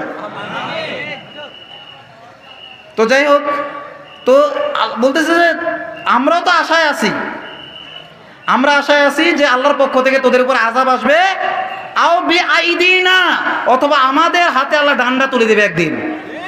আমার হাতে না তুলে দিলে আমার সন্তানের হাতে তুলে দেবে, আমার সন্তানদের হাতে না তুলে দেবে তাদের সন্তানদের হাতে তুলে দেবে। তখন আমাদের সন্তানরা ওই জামানার নাস্তিক মুত্তাদদেরকে পিটাইয়া এই জামানা ওই জামানা সবগুলো শোধ তুলবে ইনশাআল্লাহ। তাহলে মনে করেন বাংলাদেশের মুক্তিযুদ্ধে যারা কি গাজী হয়েছে তারাই বিজয়ী হয়েছে, না যারা আগে শহীদ হয়েছে তারাও বিজয়ী হয়েছে? যারা ৭১ যুদ্ধে শহীদ হয়েছে তারাও পাকিস্তানিদের বিরুদ্ধে জয়লাভ করছে, যারা গাজী হয়েছে তারাও কি করছে? দুই দলেই জয়লাভ করেছে, তাই না? বদর যুদ্ধে যারা মরছে তারাও গাজী, যারা মক্কি জীবনীতে মরছে, কোনো যুদ্ধ টুদ্ধ করে নাই, দিনের কথা বলছে তাই মরছে। ওমা নাকুমু মিনহুম ইল্লা আইয়ুমিনু বিল্লাহিল আজিল হামিদ। তারা বোমা চিনত না, বন্দুকও চিনত না, কিছু চিনত না, চিন্ত তরবারি বর্ষা বললাম, তবুও রাসূল বলছে না, এখন পরিস্থিতি নাই, পরিস্থিতি গোলাটাই মুহূর্তে করো না মুমিনরা, এখন ধৈর্য ধরো। ধৈর্য ধরছে, এরপরেও তৎকালীন যুগের ক্ষমতাশীল কাফেররা তাদেরকে নির্যাতন করছে, মারছে, হত্যা করছে, জুলুম করছে, নির্যাতন করছে। কিন্তু বদরের যুদ্ধের যে বিজয়, এটা কি বদরীদের নাকি ওই যে মক্কার যুগে যারা মারা গেছে তাদেরও? মক্কার যুগে যারা মারা গেছে তাদেরও। এমনকি আমি আল্লাহর কসম করে বলতে পারি, আজকের এই মাহফিলে যারা ওই বদর যুদ্ধের বিজয়ের উপর সন্তুষ্ট, তারাও ওই বিজেতাদের অন্তর্ভুক্ত হবে ইনশাআল্লাহ। কারণ আল মারউ মা মান আহাব্বা, যে যাকে ভালোবাসবে তার হাসর কি হবে? তার সাথেই হবে। এই জন্য বদরীদেরকে যারা ভালোবাসবে তাদের হাসরও কাদের সাথে হবে? বদরীদের সাথেই হবে। তবে নামে আলবদর হইলে হবে না। অনেকের নামে আলবদর আছে, ওই নামে আলবদর বুঝেন কাদের কইছি? ওই ৭১-এর আলবদরদের বুঝাই নাই। এই যে আমাদের বিভিন্ন মাদ্রাসায় ৩১৩ আলবদর আছে, হ্যাঁ, এই ৩০০ আলবদর ৩১৩ আলবদররা দান করে, সদকা করে, এই করে, এরপরে যে আলেমদের সিলেবাস তৈরি করে দেয়, এমনি কথা কইবেন এইটা পড়াইবেন এটা পড়াইবেন না। এই আলবদর, আলবদর শব্দটা তো ভালো ছিল, ওই বদর থেকে এসেছে, কিন্তু বর্তমানে কি হয়েছে? এই শ্রেণীর আলবদর, এই ৩১৩ আলবদরদের মধ্যে মিনহুমুল মুমিনুন ওয়া আকসারুহুমুল ফাসিকুন, কিছু আছে ভালো আর অধিকাংশের অবস্থায় লই। আল্লাহ তাআলা ওই আলবদরদেরও হেদায়েত দান করুক। তো যাই হোক, আমাদের আলবদর হইলে ওই মক্কার যুগের আলবদর হইতে হবে। ৭১-এর আলবদর হয়ে লাভ নাই, তাহলে পিঠা খাইতে হবে দুনিয়ায়। আর যদি হয়েছে আরেক আলবদর গ্রুপের কথা, তাহলে আখেরাতে। আর দুনিয়া আখেরাত উভয় যুগে যদি সফল হইতে হয়, তাহলে কি হইতে হবে? ওই যে মক্কার যারা আলবদর ছিল তাদের মতো হইতে হবে। আলবদর মানে কি? আলবদরের আদর্শ ধারণ করতে হবে। ওই বদরের লোকগুলোই যখন মক্কায় ছিল অস্ত্র ধরছে, সামর্থ্য ছিল না, অস্ত্র ধরে নাই। আবার যখন সামর্থ্য হয়েছে সারে, কথা কি বুঝতে পারছেন? এজন্য আগুন রাখেন, বুকের ভিতরে চাপা দিয়ে রাখেন। ইনশাআল্লাহ আল্লাহ তাআলা আমাদের বিজয়ের জন্য প্রস্তুত করছেন। আমি আশা করছি আল্লাহর কাছে, আলহামদুলিল্লাহ। কারণ আমি এক সময় পুলিশের পোশাক দেখলেই থুতু আসতো মুখে, এই পোশাকটা দেখলে ঘৃণা লাগতো। ১ বছর জেল কাটার পরে বুঝলাম আলহামদুলিল্লাহ, আলহামদুলিল্লাহ, সুম্মা আলহামদুলিল্লাহ। আল্লাহ তাআলা কোরআনে বলেছেন ওয়াকালা রাজুলুন মুমিনুন মিন আলি ফিরআউনা ইয়াকতুমু ঈমানাহু, ফেরাউনের দলেরও একজন ব্যক্তি যে মুমিন ছিল নিজের ঈমানকে গোপন রেখে ইসলামের পক্ষে কথা বলেছে। মুসা আলাইহিস সালামকে গোপনে সংবাদগুলো পৌঁছে দিয়েছে যে আপনি চলে যান, মাথায় চলে যান, এলাকা ছেড়ে চলে যান, ফেরাউন আপনাকে হত্যা করার পায়তারা করতেছে, ফেরাউন এখন এটা করতেছে ওইটা করতেছে। এরকম আছে না নাই? বর্তমানে আলহামদুলিল্লাহ সুম্মা আলহামদুলিল্লাহ এই সংখ্যাটাই এখন পুলিশদের মধ্যে বেশি। আমি প্র্যাকটিক্যালি দেখে এসেছি আলহামদুলিল্লাহ। তো উপরে একদম নেতৃত্বে কিছু নাস্তিক মুরতাদ আছে, ঠিক আছে, কিন্তু এছাড়া বেশিরভাগই কি আছে আলহামদুলিল্লাহ হক্কানি মুসলমান আছে যারা নিজেদের ইমানটা প্রকাশের কি পাইতেছে না, সুযোগ পাইতেছে না। এর মেজরিটি আপনারা ধরে রাখতে পারেন 95%। কারণ কি আপনাদেরই তো সন্তান তারা, আপনাদের আমাদেরই তো ভাই তারা, কি বলেন? এজন্য তাদের থেকে আমরা আশা করতে পারি না? আমরা আশা করি যে আজকে হয়তো তারা তাদের ঈমানি তেজ দেখাতে পারছে না, আল্লাহ তাআলা তাদের ঈমানকে মজবুত করে দিন। ওই যে ওই লোক দীর্ঘদিন ঈমান গোপন রাখতে রাখতে রাখতে রাখতে একদিন যে ফেরাউনকে এমন এক বক্তব্য দিয়েছে যে ফেরাউন মুসা আলাইহিস সালামকে হত্যা করার সাহস আর পায় না। রিসেন্টলিও ঘটেছে আমাদের আবু তাহা ভাইয়ের ক্ষেত্রে আলহামদুলিল্লাহ, ঠিক আছে। এই জন্য তাওহীদি জনতা যখনই কোনো আলেমের উপরে আঘাত আসবে সব সময় আমাদের কি থাকতে হবে, সোচ্চার থাকতে হবে, ঐক্যবদ্ধ থাকতে হবে। আবু তো আদনান ভাইয়ের ক্ষেত্রে আমরা যেরকম ছিলাম প্রত্যেকটা আলেমের ক্ষেত্রে যে ওইরকম থাকতাম তাহলে কি আলেমদের এই অবস্থা হতে পারতো? আজকে কি হয়েছে, আলেমদেরও কিছু ভুল ত্রুটি আছে, আমি অস্বীকার করি না। আমার আলেম ভাইদেরও আমারও কথা বলার ক্ষেত্রে একটা বলতে গেলে আরেকটা বলে পুরোটা পয়েন্ট শোনেন, কি বলতে চাই আমরা, কি বোঝাতে চাই, আমরা কি বাংলাদেশের স্বাধীনতা সার্বভৌমত্বের পক্ষে না বিপক্ষে, পুরো পয়েন্ট শোনেন তাইলে না আপনি বুঝবেন। আপনি আগা নাই মাথা নাই কেটে দিয়ে একটা মামলা দিয়ে দিচ্ছেন আমাদের নামে। পুরো A to Z শোনেন, এরপর ডেকে নিয়ে যান আমাদেরকে। কিন্তু ডেকে নিয়ে যাওয়ার নামে যেন প্রহসন না হয়, এজন্য কি করতে হবে, যেই দল করেন, কেউ হয়তো পরিস্থিতির কারণে আপনি দল ছাড়তে পারতেছেন না, ইমানকে কি করতে পারছেন, প্রকাশ করতে পারতেছেন না। হয়তো একজন আলেম একজন মুফতি আপনাকে কাফের বলতেছে, কিন্তু আল্লাহর খাতায় আপনার হাসর হবে কাদের সাথে, মুমিনদের সাথে। আপনি হয়তো আছেন ফেরাউনের দলে, কিন্তু আল্লাহ সাক্ষী দেবেন কোনো নবী ওর জন্য সুপারিশ করে নাই, কোনো শহীদ ওর জন্য সুপারিশ করে নাই, কোনো সালে ওর জন্য সুপারিশ করে নাই, কোনো সিদ্দিক ওর জন্য সুপারিশ করে নাই, কিন্তু আমি আল্লাহ তার জন্য কি করব, জান্নাত বরাদ্দ করব। আল্লাহ 3 হাত ভরে ভরে লোকদেরকে জান্নাতে দেবেন, তারা গর্ব করবে ওতাকাউল্লাহ, আমরা আল্লাহ কর্তৃক মুক্তিপ্রাপ্ত। সুবহানাল্লাহ। এই লোকগুলো হলো তারা যারা যে মুমিন ছিল, ইসলামের পক্ষে ছিল, কারো কাছে বলতে পারেনি। একটা কাকপক্ষীয় যাদের ইমানের কথা টের পায় নাই। তাইলে পুলিশ ভাইদেরও ফেরাউনের দলে থেকে ইসলামের পক্ষে থাকার সুযোগ আছে না নাই? আছে। তো আল্লাহ তাদের নাম কি হবে, ওতাকাউল্লাহ। দুনিয়ার মুফতিরা হয়তো বলেছে ফেরাউনের দলের লোক, গালি দিয়েছে, হয়তো কেউ দেখলে থুতু ফেলেছে, কিন্তু সে জানে না আমি তো আশায় আছি, যেই দিন একটা সুযোগ পাবো ইসলামের জন্য উপকার করার বড় একটা, সেদিন আমি করবো ইনশাল্লাহ। এরকম আশা যারা রাখে, তবে আশাটা মন থেকে হইতে হবে। কারণ আল্লাহর কি ধোঁকা দেওয়ার সুযোগ আছে? আলিমুন বিযাতিস সুদূর, সব জানেন কে? আল্লাহ সুবহানাহু ওয়া তাআলা। এই জন্য আমাদের পুলিশ যারা আছে, ডিজিএফআই যারা আছেন, গোয়েন্দা যারা আছেন, সবার প্রতি বলে দিচ্ছে, ভয় বলতেছি তা না, পাম দিচ্ছি তা না, বাস্তবতা বলতেছি আপনাদেরকে। কারণ এটা কি পাম নাকি নাজির হিসাবে আবির্ভূত হয়েছে। আল্লাহ বলছেন বাশির হও নাজির হও, সুসংবাদ দাও, সতর্ক করো। রাসূলের 2টা গুণ, একটা বাশির আর একটা কি নাজির। জান্নাতে সুসংবাদ দেবে, জাহান্নাম থেকে কি দেবে, ভীতি প্রদর্শন করবে, জাহান্নাম থেকে সতর্ক করবে। তো আমাদের ভূমিকা পালন করছি আমরা, মাত্র দায়িত্ব পালন করছি মাত্র। হ্যাঁ, দায়িত্ব পালন করতে গেলেও শব্দগত শব্দ চয়নে ভুল ত্রুটি হয় আমাদের, আমরা স্বীকার করি, আলেমদের হয়। কিন্তু আপনি যাই ধরে দেন, দেখবেন উনি পরের বক্তব্যে বলবে হ্যাঁ শব্দ চয়নগত ভুল হয়েছে। অনেক আলেমরা করেছেন এটা, ওনাদের ভুলগুলো ভাইরাল হয়েছে, ওনার কাছে বলছে এটা আমার শব্দ চয়নগত এটা কি হয়ে গেছে, ভুল হয়ে গেছে, আমি শব্দটা ফিরিয়ে নিলাম এবং আমি দুঃখ প্রকাশ করলাম, আমি আল্লাহর কাছে ক্ষমা চাই। আছে না নাই? আছে। সে যেই দলের আলেম হোক, সে আমার ভাই। একজন আলেম বলে একটা কথা, অনেক বিতর্কিত যদিও, তার এই কথাটা আমার খুব ভালো লাগে, যে বোঝে সেও আমার ভাই, যে বোঝে না সেও আমার ভাই, কিন্তু যে বুঝে বোঝে না তার দরকার নাই। কারণ কি, ওরে হেদায়েত আল্লাহও দিব না। আল্লাহ নিজে কোরআনে বলেছেন ইহুদি জাতিদেরকে আল্লাহ তাআলা কখনো হেদায়েত দেবেন না। কারণ কি, তারা বুঝেও মুসা আলাইহিস সালামের সাথে বেয়াদবি করছে, মুসা আলাইহিস সালামের পরবর্তী শত শত নবীর সাথে বেয়াদবি করছে, মুহাম্মদ সাল্লাল্লাহু আলাইহি ওয়াসাল্লামের সাথেও বেয়াদবি করছে। এ বেয়াদবি তারা করতে থাকবে।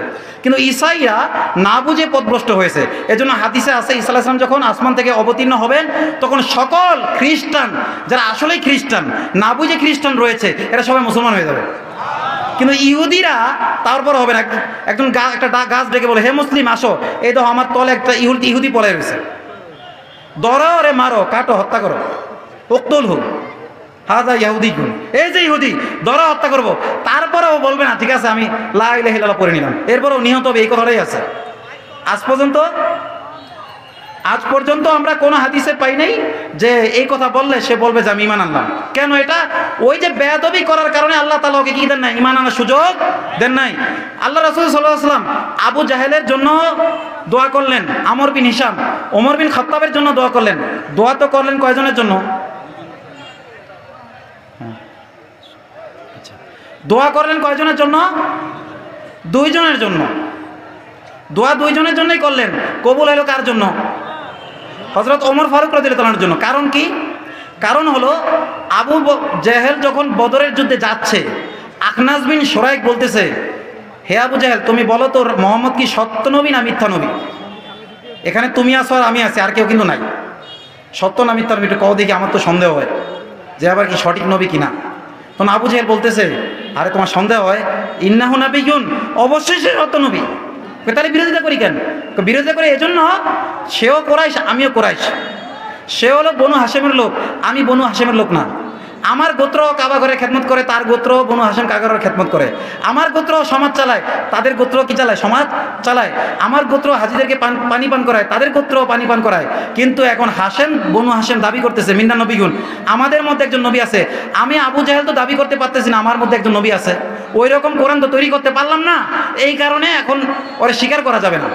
তো আখনাস বিন শুরাইক বুঝতে পারলো যে তাইলে আবু জাহেলের কথা মতো গেলে আমার ধ্বংস আছে।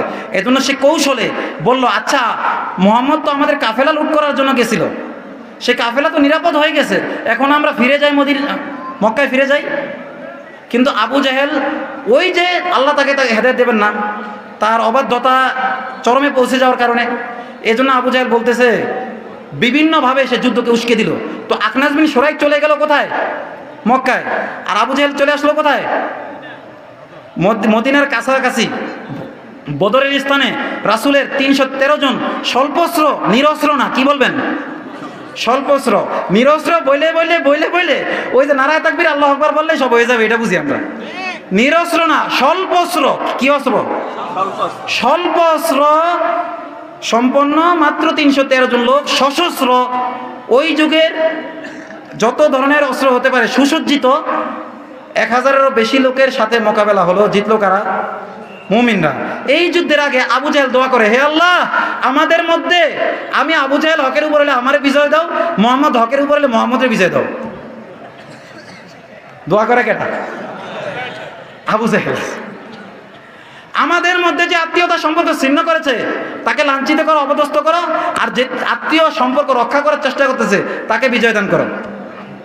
রাসূল বলেছেন, দেখো কাফেররা তোমাদের কাছে কিচ্ছু চাই না, কোনো প্রতিদান চাই না, ইল্লা মাওয়াদ্দাতান ফিল করবা, আত্মীয়তা তো একটা সৌহার্দ্য আছে, এইটুকু কমপক্ষে কি করো, এইটুকু আমাকে কমপক্ষে তোমরা স্যাক্রিফাইস করো। তবুও কি তারা করেছে? করে নাই। তো দোয়া করে কি, যে হকের উপর আছে এরা বিজয় দেন, আর যে আত্মীয়তা সম্পর্কে নষ্ট করেছে, ছিন্ন করেছে তাকে পরাজিত করেন। দোয়া করে কেডা? কার পক্ষে? দোয়া করে 1000-এর বেশি লোক। কাদের পক্ষে? 313 জন লোকের পক্ষে। এখনকার জামানার আমেরিকাও দোয়া করে সত্যের বিজয় হবেই একদিন, কয় কিনা? এখনকার জামানায় যত তাগুত আছে সবাই কি দোয়া করে? সত্যের বিজয় হবেই একদিন। জানে মিথ্যার উপর আছে, তারপর জনগণকে দেখায় আমার কনফিডেন্স আছে, আত্মবিশ্বাস আছে।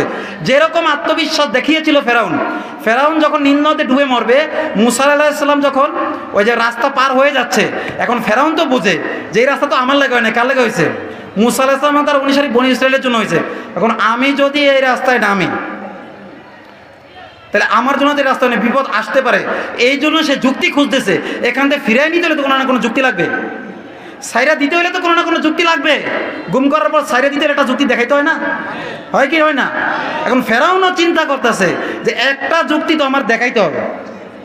এই চিন্তা করতে করতে একটা সময় আল্লাহ রাব্বুল আলামিন তো তার এই চিন্তার আগেও তার সে কি চিন্তা করবে এটা আগে জানেন কে? আল্লাহ আলিমুন বিজাতি সুদূর। আবু জাহেলের অন্তর ওই কথা আসার আগেও জানেন কে? এই জন্য আল্লাহ তাআলা আগেই জিবরাইলকে রওনা করে দিছে যে ভণ্ড তো এখন যুক্তি বানাইব, তুমি যাও ওর ঘোড়াটা হইলো মাদি ঘোড়া, এই পুরুষ ঘোড়া। কি ঘোড়া? পুরুষ ঘোড়া। তুমি তোমার আস্তাবল থেকে সবচেয়ে সুন্দরী, রূপবতী, বলিষ্ঠ মাদি ঘোড়াটা নিয়ে ওর ঘোড়ার আগদা যাও। বাদশার ঘোড়া তো সেরকম জোয়ান তাগড়া, তাই না? তো ওই জিবরাইলের ঘোড়া যায় আগে, দেখে কেডা? শুধু ঘোড়ায় দেখে, ঠিক আছে? এখন ফেরাউন তো যুক্তি খুঁজবে কি, যখন থেকে ঘোড়া দৌড় মারছে সে ঘোড়ার লাগামকে কন্ট্রোল করাই ব্যস্ত। এরকম কন্ট্রোল করার চেষ্টা করতে করতে তার কি আর ক্ষমতা আছে? ঘোড়া চলতেছে এখন কার ইশারায়? আরে ওই মাদি ঘোড়ার লোভে, আল্লাহর ইশারায়। কিন্তু মাধ্যম কি? আর মাদি ঘোড়া চলে কার ইশারায়? জিবরিলের ইশারায়। জিবরিলকে হুকুম দিয়েছেন কে? এই হিসেবে ফেরাউনের ঘোড়াও চলে কার ইশারায়? এই হিসেবে ফেরাউন ঘোড়া চলা রয়েছে। তো ফেরাউন যখন ঘোড়া নিয়ে নেমে গেল, সে যুক্তি উপস্থাপনের সুযোগ পাইল না। তখন ওই যে একদল লোক ছিল যারা নিজেদের ইমানকে গোপন করে রেখেছিল, ওরা বাদে বাকি সবাই নেমে গেল। কারণ ওরা তো আগেতে চান্স খুঁজতেছিল যে এই জুলুমে আমরা শরিক হব না, যে কোনোভাবে মুসাকে সহযোগিতা করতে পারি আর না পারি, হাত করানোর কাজটা আমার দ্বারা যেন না হয়। ডিউটিতে 5 জন, এই কাজটা অন্য একজন করুক। ওই হুজুরের হাতে আমি হাত করা পড়াইতে পারবো না। হুজুর যে বদদোয়া করছে 2 হাত তুইলা যে আমার মেয়েটা ঐশীর মতো হয়ে যাক, ঐশীর মতো হয়ে গেলেও বিপদ, ওমরের মতো হইলেও বিপদ। যদি তার হেদায়েত না হয় আর ছেলে হয়ে যায় ওমরের মতো, তাহলে বিপদ আছে না নাই? আছে। যদি কবুল হইয়া যায় আমার জন্য, তাহলে হাত করাটা আমি না পড়াই আরেকজন পড়াক। তো এই জন্য এরকম অনেকে আছে আলহামদুলিল্লাহ। তো ওই সময় যারা ওই যে নিজেদের ইমান কি রেখেছিল, গোপন রেখেছিল, তারা তো আগের থেকেই সাইড কেটে রয়েছে যে মুসার উপকার করতে পারি আর না পারি, জুলুমে কি করবো না, সহযোগিতা করবো না, পিছে পিছে থাকবো, সুযোগ হলে জামগা সইয়া। তো ওরাই শুধু বাঁচতে পেরেছিল, আর কেউ বাঁচতে পারে নাই। এই জন্য মাকারু মাকার আল্লাহ, আল্লাহ খায়রুল মাকিরিন। তারাও ষড়যন্ত্র করে, আল্লাহ তাআলা কৌশল অবলম্বন করেন। সর্বোত্তম কৌশলী কে? আল্লাহ তাআলা। আসলে এই কথা বলার প্রস্তুতি নিয়ে হয়েছিলাম না। মুরব্বীরা বাড়িতে পাঠানোর সময় বারবার এই কথাই আমার বলে দিছে যে এসব কথা কইও না। ওই যে আমার চাচা বসে আছে, আমি স্টেজে ওঠার আগে আমার সাথে হয়েছে, আমার চাচা আমার আব্বার বড় ভাই, আগেও বলছে তুমি কি এইসব কথা কইও না। সত্যি কথা, আমি বলার ইচ্ছা করি নাই, কিন্তু আমার জবানের কন্ট্রোল কার কাছে? বলার ক্ষমতা কে দিয়েছেন? আল্লাহই বলে নিছে। আল্লাহ তাআলা আসহাবে কাহাফের ব্যাপারে বলেন যে অরাবাতনা আলা কুলুবিহিম ইয কামু, তারা যখন কথা বলার জন্য দাঁড়াইলো আমি তাদের ইমানকে মজবুত করে দিলাম। ফাকালু, ফলে তারা বলতে পারলো রব্বুনা রব্বুস সামাওয়াতি ওয়াল আরদ, আসমান জমিনের যিনি রব আমাদেরও তিনি রব। লান নাদু মিন দুনিহি ইলাহা, তিনি ছাড়া অন্য কাউকে আমরা ইলা বলে ডাকবো না, অন্য কারো দাসত্ব করা যাবে এই কথা আমরা স্বীকার করব না। আল্লাহর বিরুদ্ধে কেউ আইন তৈরি করলে ওয়াইন মানা যাবে এই কথা আমরা স্বীকার করব না। তো ওই রকমেরই একটা অবস্থা আমারও আজকে হয়েছে। এই জন্য মুরব্বীদেরকেও বলবো, আপনার আমার প্রতি অসন্তুষ্ট হয়েন না, কারণ আগের থেকে ক্ষমা চাচ্ছি, বাড়ি পর্যন্ত আল্লাহ পৌঁছায় কি না পৌঁছায় এটা কার হাতে? এটা কোনো তাগুতের হাতে না, কোনো তাগুতের ক্ষমতা নেই। ডাইরেক্ট এটা কার ক্ষমতায়? আল্লাহর ক্ষমতায়। ও মেহমানদারি করতে নিয়ে যাচ্ছে, আল্লাহর তৌফিক দিছে তাই। এই কথা বলছেন? তো এই জন্য বিপদ আসে 3 কারণে আমি মৌলিকভাবে বলে দেই। এই যে ডকুমেন্টটা রাখলাম আপনাদের কাছে ওয়াদা করলাম, আজকে আসলে ইমোশনাল হয়ে যাওয়ার কারণে এদিক দিয়ে কথা আসতেছে, সিরিয়াল মতো আসতেছে না। আরেকদিন ইনশাআল্লাহ ডকুমেন্ট রেখে দিলাম। বিপদ 3 কারণে আসে, এই বিষয়ে আলোচনা করব। মৌলিকভাবে বলে দেই। প্রথম কারণ বান্দার অপরাধ। প্রথম কারণ কি? আল্লাহ তাআলা কোরআনে বলেছেন অপরাধ করার কারণে যদি বিপদ আসে এবং ওই বিপদের কারণে যদি সে ফিরে আসে, তার জীবনকে ব্যক্তিগত বিপদ হইলে ব্যক্তিগতভাবে, জাতিগত বিপদ হইলে জাতিগতভাবে আমি বরকত দিয়ে ভরিয়ে দেবো।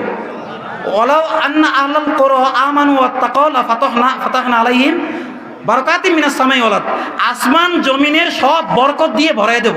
সুবহানাল্লাহ।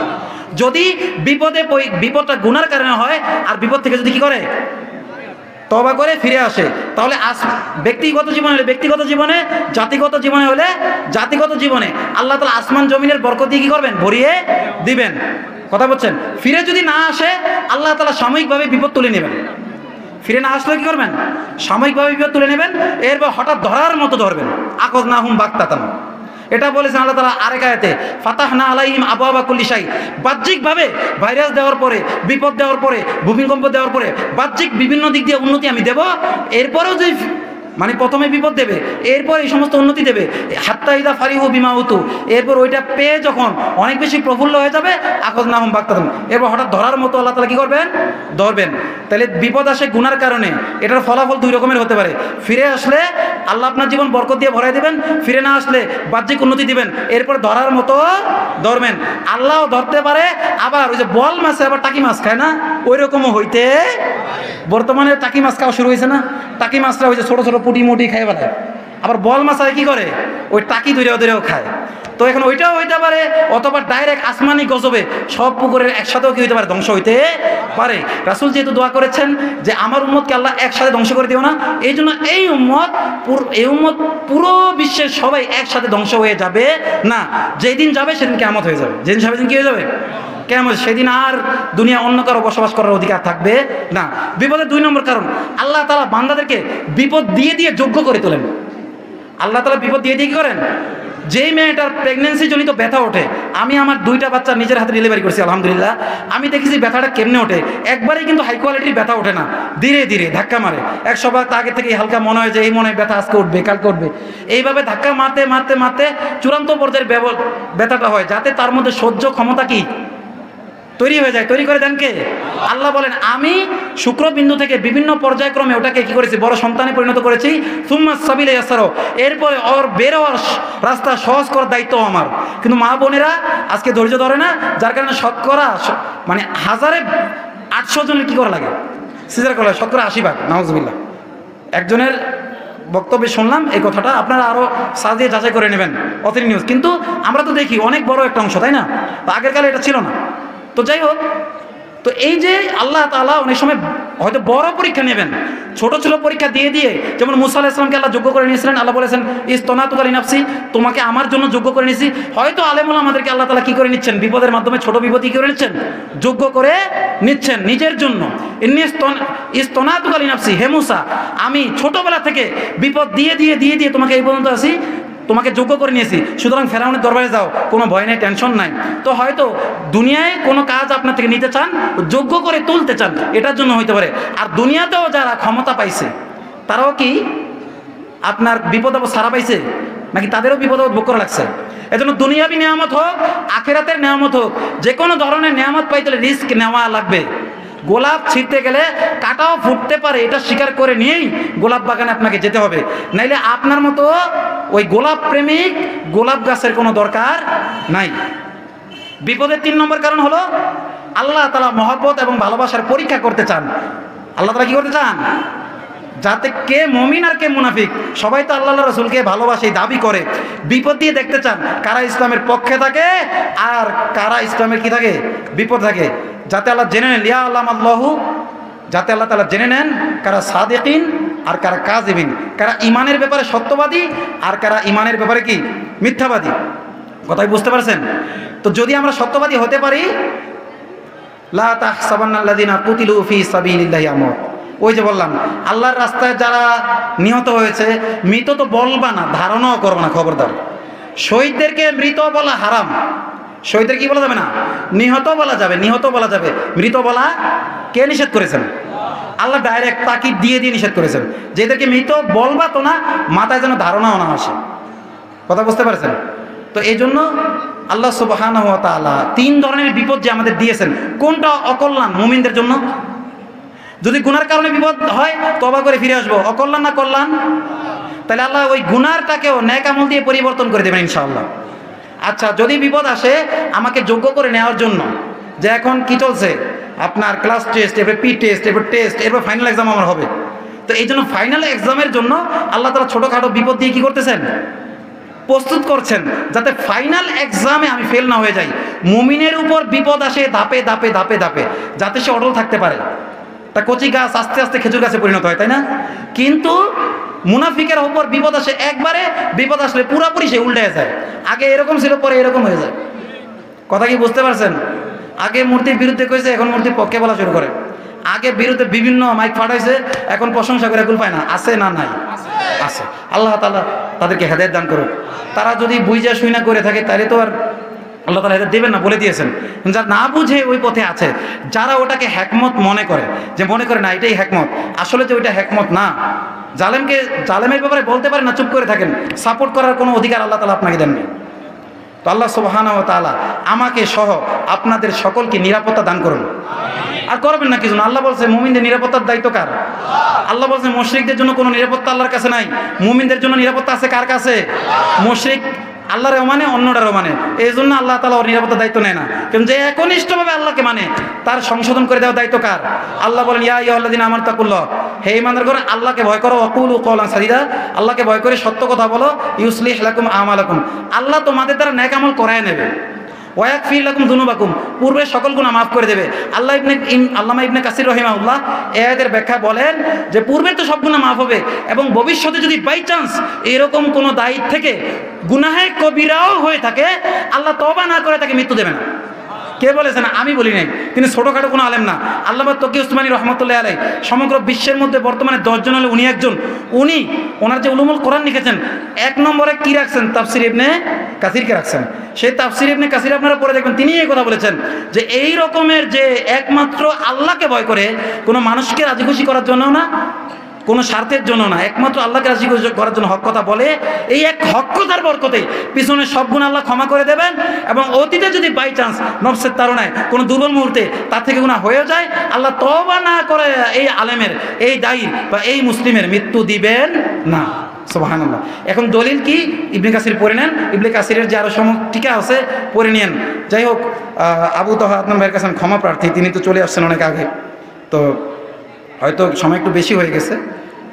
তো সবাই আমার জন্য দোয়া করবেন, আপনাদের জন্য আমি দোয়া করি। যেই কথাগুলো বললাম আল্লাহ সুবহানাহু ওয়া তাআলা এর মধ্যে যেই কথাগুলো উপকারী, কোরআন সুন্নাহর রেফারেন্স সহ আছে, এইগুলোকে মেনে চলার তৌফিক আগে আমাকে এবং আপনাদের সকলকে দান করুন।